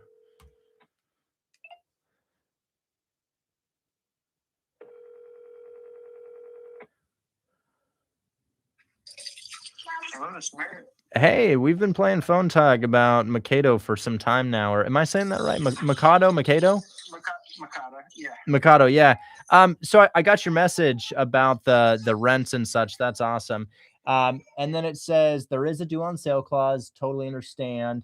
So we would have to do a land trust. We do a lot of those. I've got a plethora of those in the area of Georgia. So, we could put the property into a trust and then purchase the trust off of the seller and then structure it such that would go back to him without foreclosure in the event of our default or getting hit by a bus. So that's totally fine. Your guys' concern is really valid. In fact, this is our preferred method too. Okay, awesome. Yeah, so I think we're good to go. You've been speaking with my acquisitions manager about this. I'm going to go ahead and merge them in just so that I know who to compensate for finding the deal. But is your client ready to move towards contract phase? Yeah, he's ready to see everything on paper and see all the sign details and make sure everything looks good. Excellent. Let me send you our signing information, name, LLC, close of escrow, all that fun stuff. And then I'll just explain for your extra terms and conditions section on your state approved form that we intend to put the property into a trust, a land trust, and then purchase the trust off of the seller to accomplish the owner finance. Now, so being that it's being done that way, I've never done it on the state approved form. Oh, you want me to use my agreement? I can use mine. Yeah, use your agreement if you have an attorney. Absolutely. Yeah. So yeah, if you could do that, that'd be better. Sounds like you got your hands full too. I'd hate to. That's what I was trying to tell you. I had my son alone today, so that's why I was unable to talk. I appreciate you. Yeah. Thank you so much for your time. Let me go ahead and work on that right now. I'll get it over to you guys, and we'll go from there. All right, sounds good. Would you mind? My name is Richard Taylor. I'm a small landlord in Georgia. But text me over your email so that I can get this over to you so you can get it over to your client. Yeah, absolutely. I'll text it to you shortly. Perfect. Talk soon. Bye-bye. Thank you, Richard. Sure. What happens if you default and the tenant trashes the place? I guess you take an L. Hopefully that doesn't happen. Yusuf, I actually didn't say your name on the acquisition. I almost said you. I almost did, but I said my acquisitions manager, and then I was like, what? Oh, I remembered. And I didn't say a name. That's good. Actually, Richard, I didn't thought that the area is really good that it will be rented out really fast. But at this case, the property will be actually rented out for around $4,000 to $5,000, and our monthly payments is only $1,200, which is crazy. I don't believe this. I'm so sorry. I was responding to a comment that said that's why you're a scam. Would you repeat that one more time? The monthly payments is $1,200, while it's 7 units. Let's say each unit will bring 600. That's what, 4,200? Actually, there are some units rented out for 700, so it's actually more. So that's maybe a $5,000 each month. Wow. So what's the total PITI and what's the total income? The total PITI $1,200 for monthly payments, and I guess $900 for taxes and insurance. The issue is there is a lot of properties. They listed the property as one, but there is inside of the listing there's 4 properties, 3 duplexes and 1 single family. So I couldn't actually get the property taxes and insurance, but I did put it as $1,000 $100,000 for taxes for all of the properties, and I guess 500 for insurance. Interesting.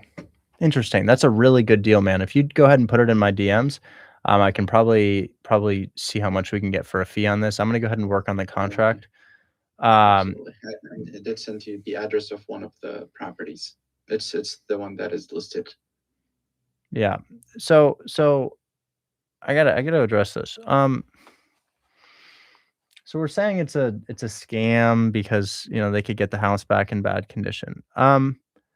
And my response to that is I understand the concern. I do understand the concern. There's a couple things to consider. One, I sell my property like this.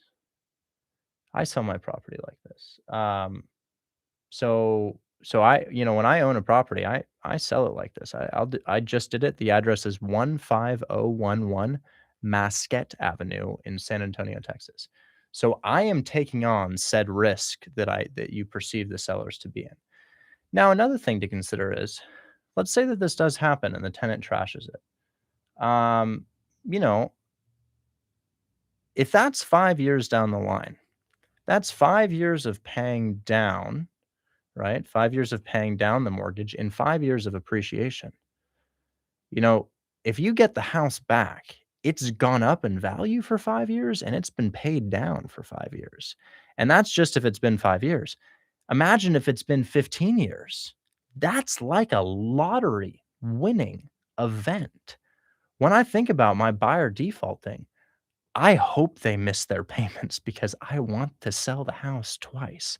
And then another thing to consider about this, and I'm trying to communicate cordially here.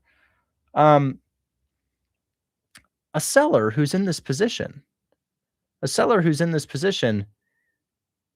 is in a really bad position. I mean, I'd like to show you one that I'm doing now. And remember, they're fully aware of what we're doing here. We have to be transparent about it. So look at this. So this seller, he was $15,000 behind on mortgage payments. His credit score was 400. I mean, as low as it could possibly be, like destroyed credit because he hadn't paid his mortgage in like 8, 9, 10 months, right? So what I did is I put all of the money on the back end of his loan by telling him to negotiate with the bank. And then I gave him $5,000 to take over his debt. He was over leveraged, behind on payments, near homeless, and no money. And we stopped the bleeding for him. I do understand what you're saying. There is a chance that the person who buys the property defaults on payments, albeit unlikely because we qualify them, defaults on payments, and the tenant destroys the property. I understand that could happen. I'm not going to say that that's not going to happen. But you have to understand that this person's scenario was credit destroyed, 10K, 15K behind on payments. And now he's going to profiting on the sale of his house, and his credit is repaired because his name is on the loan and the buyer will pay the loan on time.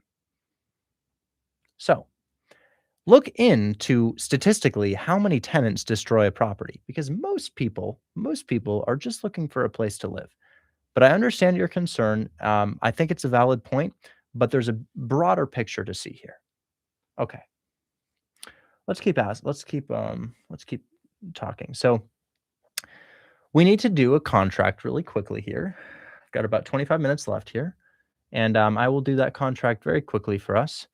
And Yusuf, I do want to let you know I was kind of answering this question as you were telling me things about this, so I may ask you a couple additional questions about this, even though you've already told me, if that's okay. Absolutely. Yeah. I actually have a Google Drive for the photos and the rent rolls, but looks like there is an update regarding the rent. So let me send you the Google Drive link again. Do you want to see the update that they sent me? Oh, that would be perfect. Okay. I guess there's two more units that got rented out. One, and then another that seems to have interest. So here's the update here.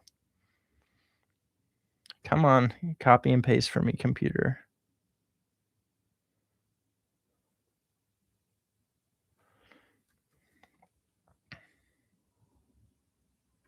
So he sent me this message right there about the rent. But let me know how that changes the numbers. I think it's 650 and 700 maybe. Okay. 700. Check your DMs. It was though. actually, yeah. I checked it already. I'm just calculating all of the properties that are rented out right now. Thanks. Okay, guys. So we're gonna do a contract for this right now. Let's see if I can share my screen. If there's a video of me doing a contract and hashtag contracts, guys, I think that for this one, I'll probably keep my screen closed just for the sake of time. There's just not much to do here. So our purchase price is going to be, what is that purchase price? It's $440. And this is seller finance, right? No mortgage. Yep, this is seller financing. Wait. Why did he say there was a due on sale clause? I really don't know. I didn't. Wait. I didn't understand yeah.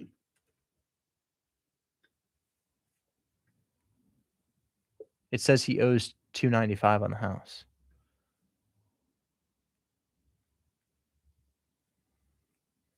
I think he owes. Wait. This may not work. Hold on. Let me call him back.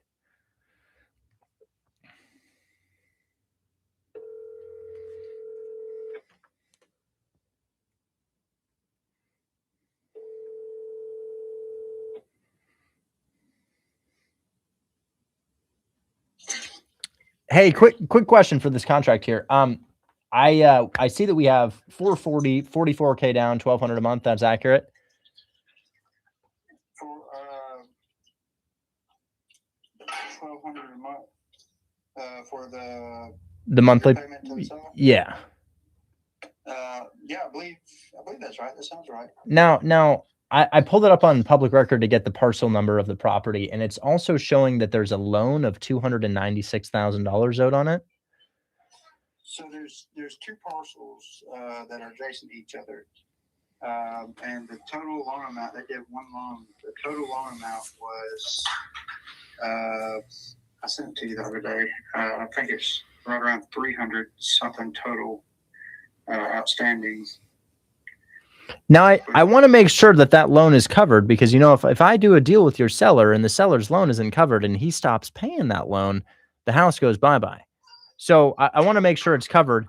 I think that loan costs $2,500 a month, and I think I'm paying your seller $1,200 a month. Yeah, so I think I might have to up my payments to your client and rework the deal a little bit, because we got to take over that debt to make sure it's paid monthly to prevent any sort of late payments on that, right? Put it on auto pay. And I believe it's costing $2,500 per month. So I think we can still do this. I just need to understand what that loan is costing per month. And then what we can do is we can still put the property into a trust, take over the debt, and give him a fee to do so. right. Now I sent you the numbers. Hold on, let me pull up. It was. I apologize. Give me one No, it's second. okay. It's okay.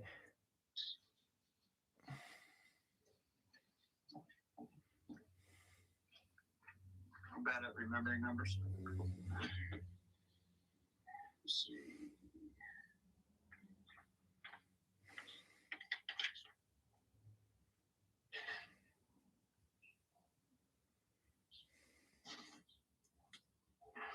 Yeah, so text me a mortgage statement that outlines those payments, and I may have to rework this a little bit because I think my payments just doubled on me. Okay. All right. Yeah. Let's see. Yeah. Outstanding mortgage is $298. And then he's got a $3K a month mortgage. Okay. So that's almost triple the payment I was going to do, but we do have to make that payment. So I think when it's all said and done, this thing rents out for, what was it? 5,400, 5,700, something like that. The total amount is changed because recently there was 3 tenants, 2 left and 1 was evicted, and it changed the numbers on me. I have to go back and recalculate. I just sent you an updated. No, I'm sorry. I just requested. I think they sent it to me. Let me see if they sent it to me today. I requested it this morning. Let's see. No, they didn't send it to me, but it was the most recent one I sent you, plus the one they just rented out for $650. So let me pull it up 1 second.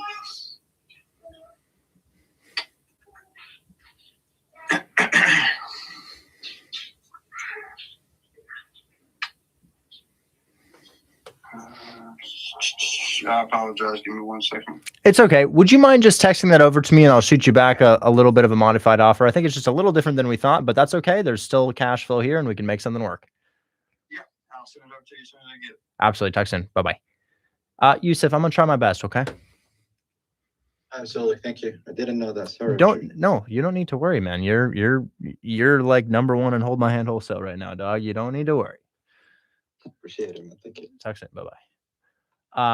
So and not to exclude anybody like Pam who's doing all these awesome deals and other people who I may not know about, but Yusuf is he's just had a plethora of success. It's like 20 in the past week or so. Crazy. So here is a good question. Has anybody ever wholesaled in New Orleans? I have. What do I know about New Orleans? Flood prone, high insurance, kind of shitty properties, not my buyer's favorite. Doable, not my buyer's favorite. So I would say, yeah, you can, but it's like they don't love it. They don't love it. It could happen. Des Moines. I haven't done one in Des Moines, but I have done one in Cedar Rapids and Davenport. I've done Cedar Rapids and Davenport. Thoughts on Texas? High taxes, option fees too. Anyways, let's keep talking to people. I can't say your name, but you are the real estate individual.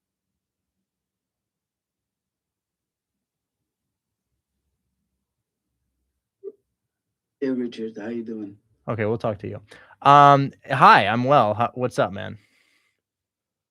Sorry, I thought you meant me. So no, it's okay. It's okay. There's a guy whose name yeah. Anyways, what can I help you with, man? Okay, sorry if in advance if I did mistake. It's okay. Sorry, my English was.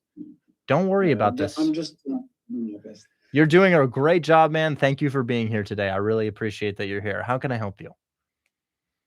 No, thank you for giving us such a good community and such a good network. Absolutely. I'm here to help, man. What's going on? Okay, great, actually. So I'm new here. It's been like 2 weeks, and I have a bit of problems here, but I can't get my hand into all the tools because I don't have to be completely honest with you. But I found a deal and I sent it to you in your DMs. I did let my friend of my friend to contact the owner, and he said he's ready to talk, and we'll see what happened. If you can walk me through it, please. Okay, I will. I'm happy to do so. Let's go ahead and show you what to do here. So this is Lapierre? Yes. Okay, cool. Is it okay if I share my screen? Yeah, it's okay. Okay, cool. Thanks so much. And I see a lot of comments saying, any buyers here, any buyers there, anybody? Yes, there are. I did a deal in Meriden, Connecticut. What is that? It's just, I don't know, some tiny little thing. Well, we still had a buyer for it, right? So cash flow draws buyers. And the other thing to consider is you're asking, can I do a deal in Boston because you live in Boston? Why are we trying to do deals where we live? You're not going to the house, are you? You're still calling that realtor. You don't have to live there. You don't have to live there at all. Figure out a couple places you want to do deals in. Look there. Could be anywhere in the United States. Some places I don't love: Washington, Oregon, Illinois, South Carolina. Washington, Oregon, Illinois, South Carolina. Anyways, let's go check this out. So I'm going to share my screen.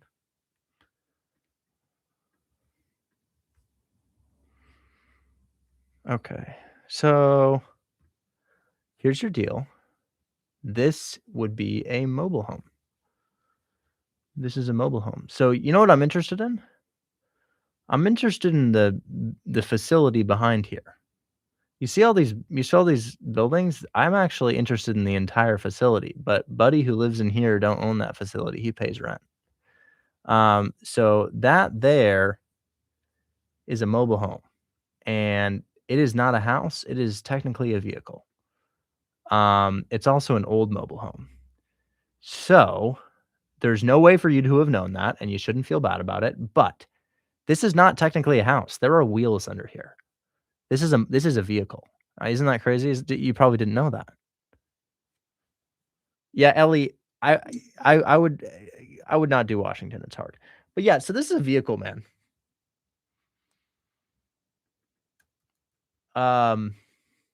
Another thing is, I think we're in the middle of nowhere. You know, I'm pretty sure. Yeah. So, dude, this is kind of like being in the forest. You know, nobody lives here. It's got a very, very small population, which makes this really hard to do. So a couple things to consider. Mobile home, which is why it's this price, and mobile home in the middle of nowhere. So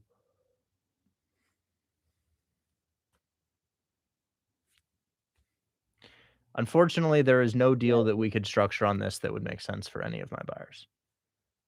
Okay, so what is the proper steps in order for me to get a good deal or Absolutely. to find? Because Yeah, I do deals in Iowa, Jake. I just recently did one in Cedar Rapids, Iowa? I think so. But yeah, I did a 5K deal in Iowa just the other day. So have you taken the courses? yes, so far I've taken the cash deal, get start, and step by step, and I did search in Leaper because it is in the buy box. Is in the counties that So there are deal. So I would say to take Buy Box Cartel with a grain of salt. Buy Box Cartel is not my creation. So take it with a grain of salt. I've always kind of said this, guys. So there's some things I really like Buy Box for. There's other things I don't like Buy Box for. This is why we removed the buy boxes, guys. The reason I removed the buy boxes is because people were making this mistake. You want to go in areas where there's lots of these red dots. These red dots are people, and people drive real estate. Who are you going to rent your property out to if nobody lives there? Who are you going to flip your property to if nobody lives there? You know, that's the money comes from people. So there's people in cities and there's not people in not cities. So areas to do deals.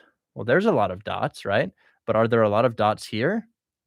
Not really. I mean, that's pretty deep. That's pretty far in the middle of nowhere, but there's a lot of dots here. There's a lot of dots here. There's a lot of dots here. There's a lot of dots here and really all over the place, you know? So there's dots everywhere and you just want to make sure that you're in an area that has all of these dots. Does that make sense?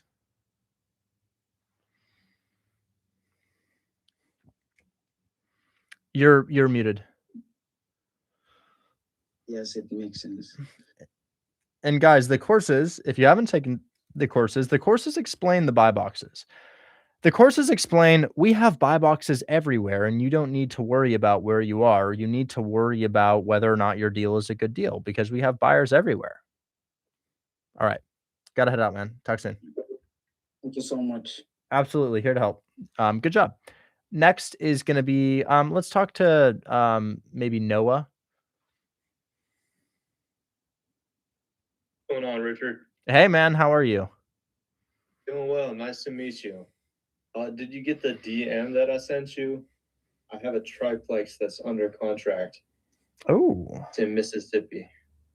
Ooh. Is it in Jackson, Mississippi? No, it's in Moss Point. Do people live in Moss Point?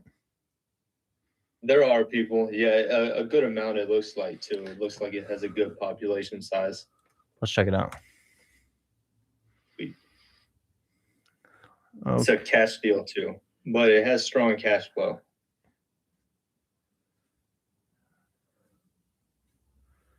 Yeah, I think people live here, just not really too many.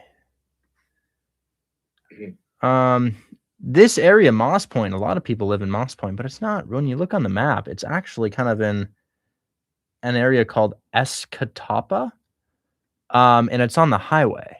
Now, when you're thinking about flipping a house, would you reckon you'd rather flip a house in an area where there's lots of people or less people when you think about your buyer pool? Probably lots of people, right? Definitely lots of people. Same thing with This one, rentals. though, is a rental property. Right. Same thing with rentals. They're thinking about appreciation and how appreciation is driven by new properties. But I think this would be a creative finance area. Anytime you're outside of a major city, not in an immensely populated area, you are, how do I put this? You need to be a creative finance deal, because the idea of buying a rental property in a place where you're unsure if tenants will come is scary to buyers. So my buyers are thinking, I don't want to do rental properties in uncertain areas unless I get a big benefit. And the big benefit is I want to do seller financing. So I dodge all those crazy fees. And the closing's really easy. And then I also get a low interest rate, maybe a 0% interest rate, a lower down payment too. So honestly, right. If you submitted this to my team, we'd say, hey, I'm sorry, I don't think we have buyers for something like this. And it's largely just because, we're kind of in the highway in a smaller area removed from the city. So that the area that it is a smaller area, but the area that the property is actually located in. So Moss Point's a smaller area, right? But then above Moss Point, which is where this thing actually is, which is in Escatawpa, is I guess what they call it, is smaller. And that is going to make it hard to do a cash deal. So the only type of deal I do it here, creative financing. I would do a creative finance deal. That's kind of what I would say here. You're welcome to post that on the marketplace though, because you have an ability to post these deals on Facebook and the marketplace. And buyers might reach out to you. I mean, a lot of people here are posting their deals on the marketplace and having a lot of success with that.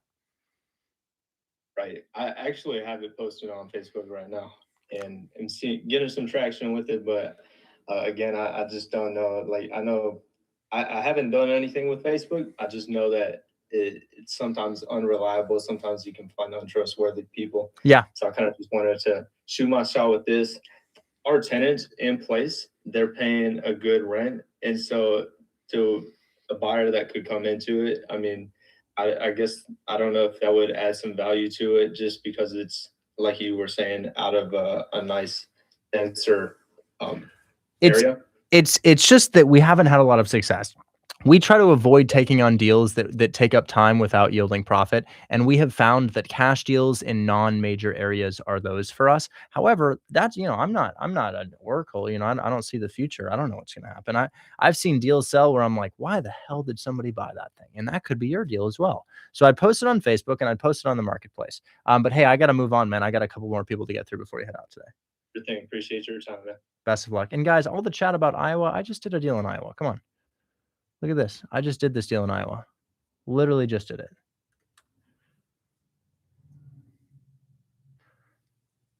Okay. So we're going to talk to D. He's got this interesting profile picture. D something. It won't show me your full name, unfortunately. Your name starts with the D and you're on my stage. Hey. Name's Drippy Hippie, but actually Trevor. But yeah, I just got into it this week. Just started doing live streams. Actually found you guys last week and then signed up, I think, Saturday.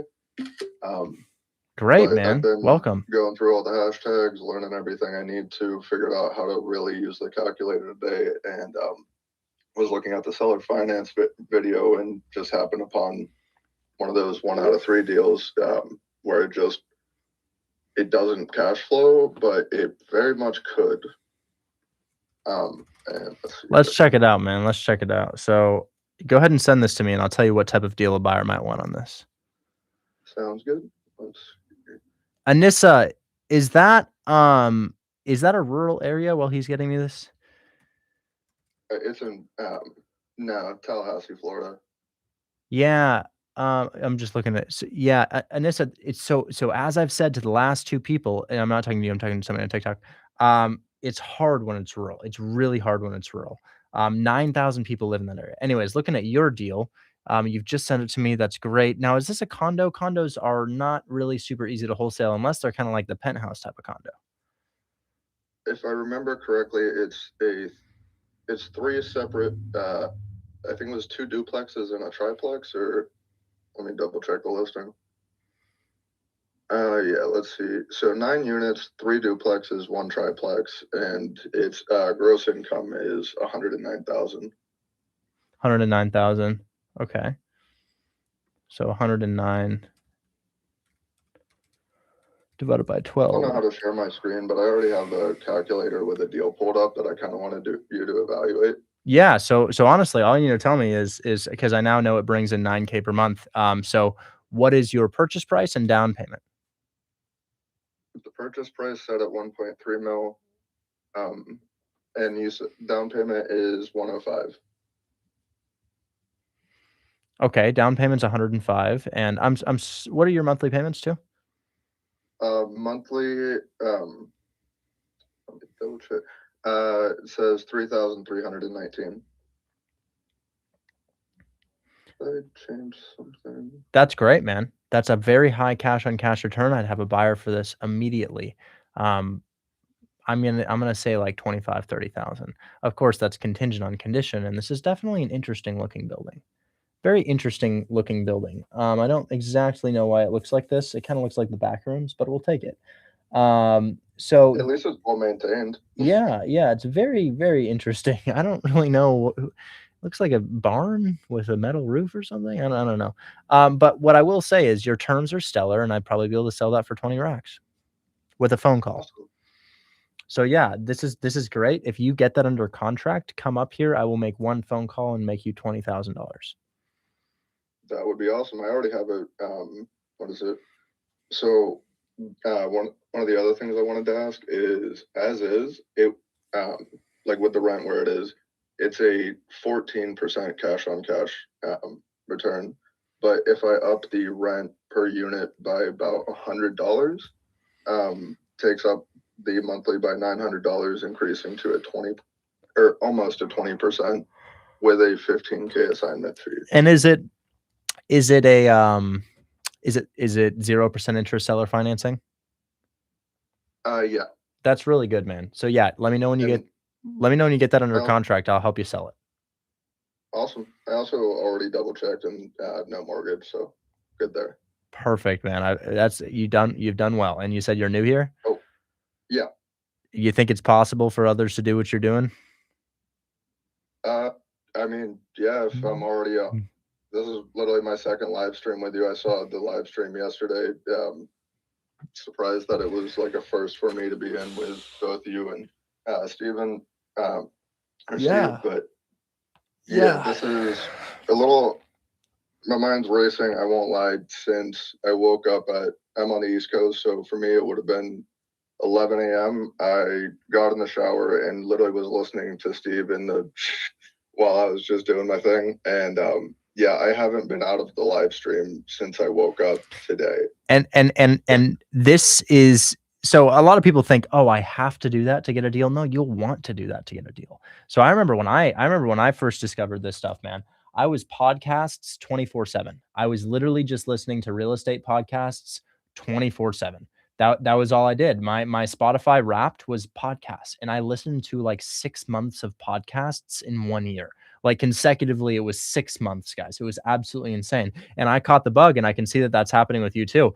I guess my only frustration is, you joined, you're 1 day into this, and then I got other people who come up and they're like, Richard, check out my shed in the middle of nowhere. And I'm like, no, dude, no, I can't do that. So it's a breath of fresh air, man. I'm really happy you're having this success so soon.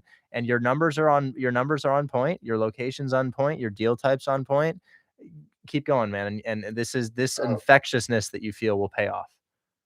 What is it? The one red flag I saw with the property was it's only been on listing for 13 days, but the fact that it won't cash flow, I'm like, there's literally no lender that can do anything for them.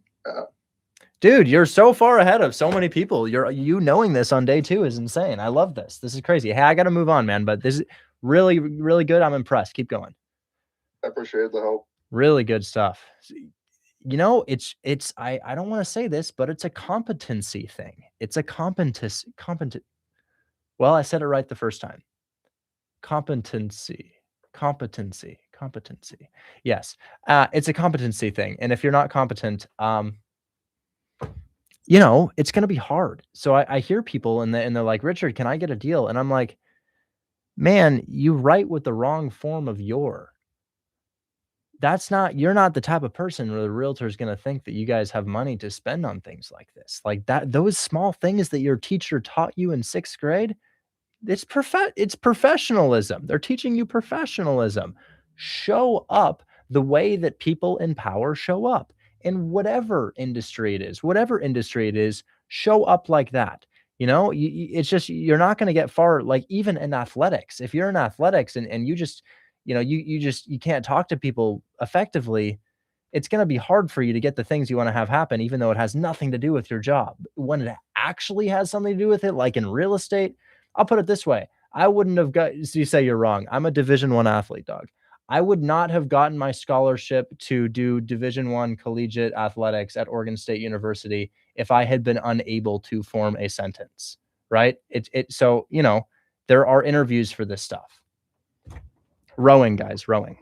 Anyways, let's go ahead and talk. So I think I've got the RE. I can't say the last part. What's up, man? Appreciate it, Rich, man. It's the RERN. I'm a nurse, so.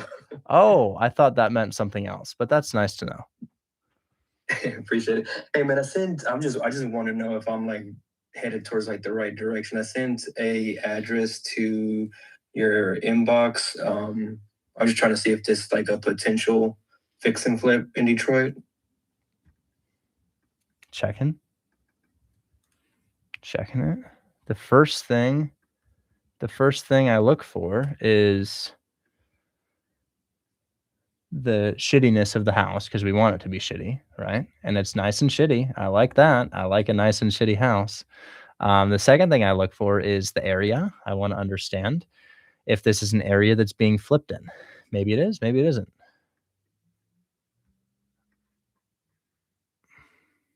Looks like there was one right next door to it there. I think it looks like it recently got sold this past December.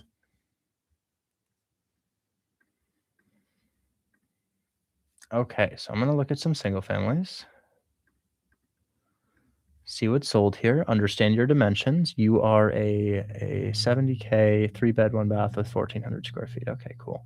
So the sold houses, let's see if we can find anything kind of like that. 1,400 square feet. 1,400 square feet. I'm still trying to find 1,400. Yeah, I'm going to share my screen on this, man. Check it out. So look at this. These are your comps, right? And you start at 396 and you're like, oh my God, that's crazy, right? Well, unfortunately, that is not the same type of house. So let's put in a 12-month filter here and let's start looking. Okay, so this, you know, it's a 5.3, 2,000 square feet, different, right? 2,000 square feet, 2,000 square feet, 2,000 square feet. Land? I don't know what that is. And then this. As a flipper myself in Detroit, if I saw that these were my comps, I'd be like, yeah, no. No. What do I want to see? What am I looking for in Detroit? Well, here's a random area that I think is in a better location. I just drew around it. I'm going to price these things high to low. Let's see if we have any flips here. Maybe we do, maybe we don't. So let's scroll. Cheapest house as possible. Okay, so looking at one of these, I guess we don't have any photos of this, but these houses look nice to the point where I would imagine that people have flipped them. Let's see the interior of something like that.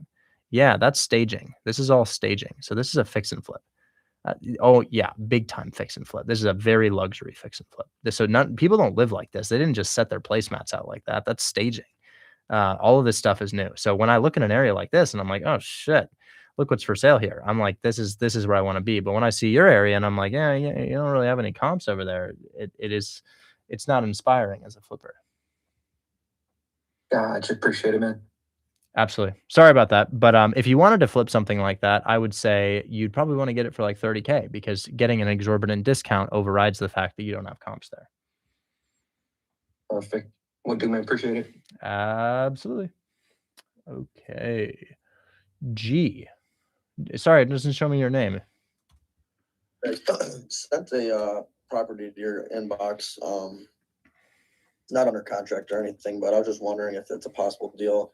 It's up for 99.9 and he accepted 82.5.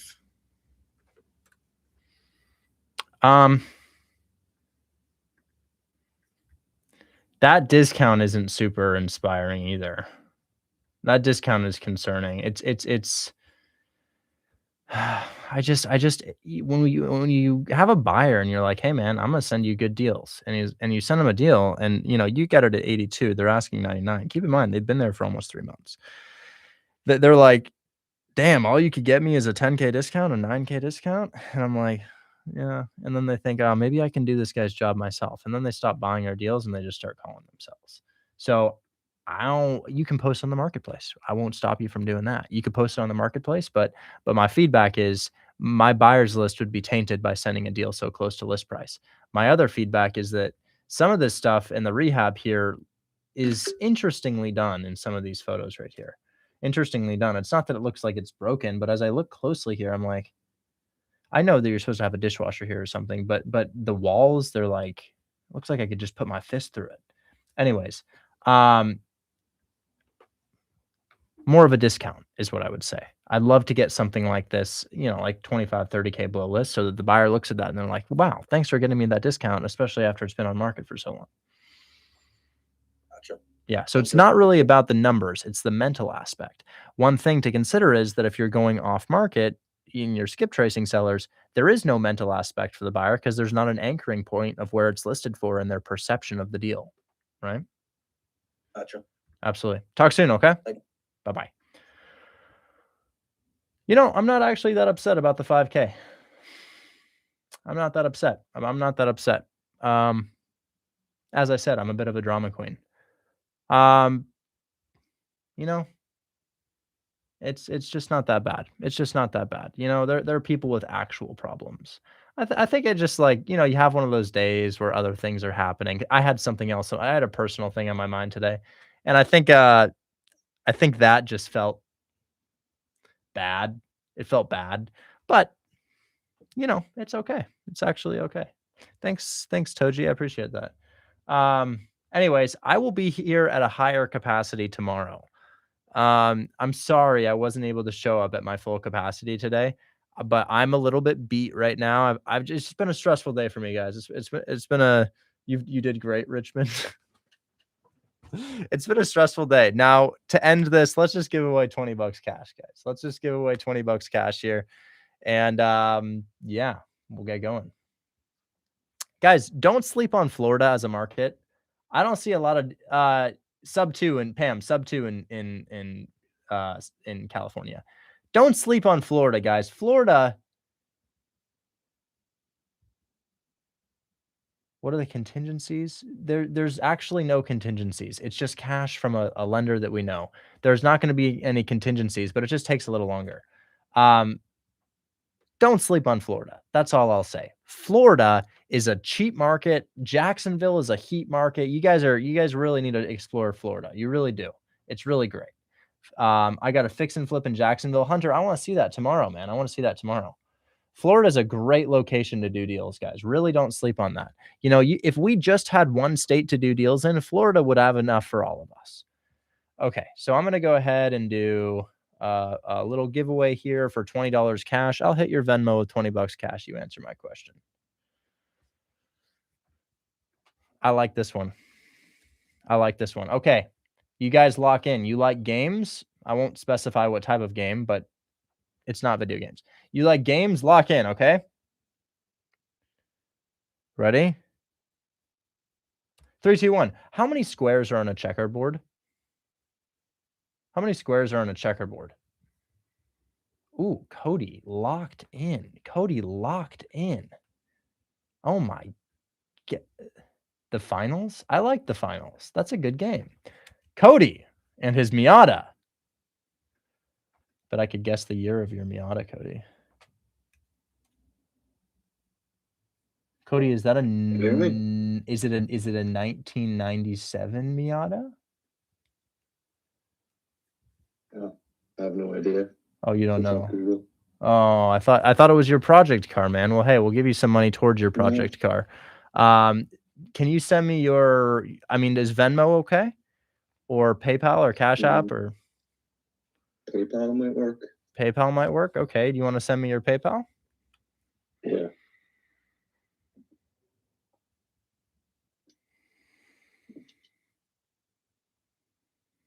Does that work? I think so. Let me go ahead and try.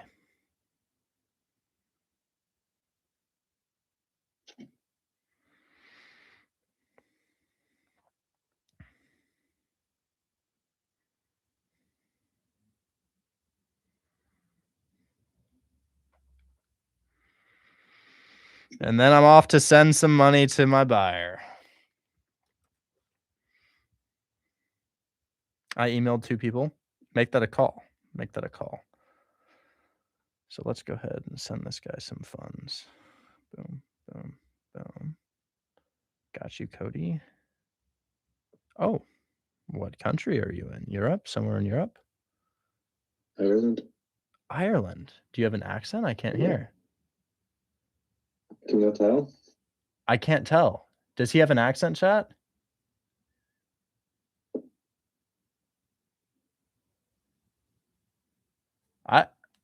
Well, maybe I'm just sleeping. I thought it was a very distinct accent that you Irish had.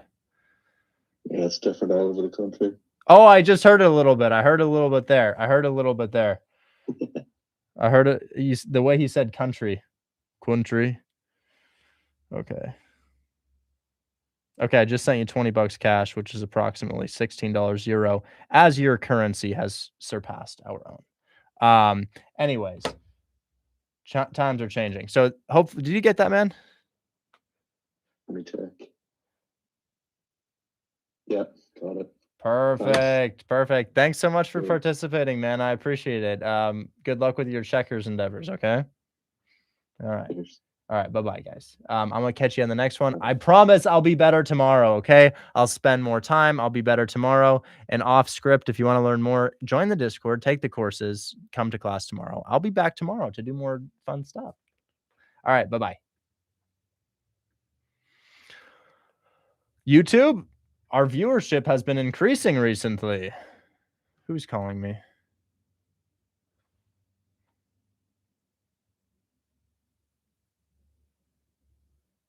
All right, guys. I'll catch you on the next one. Bye-bye.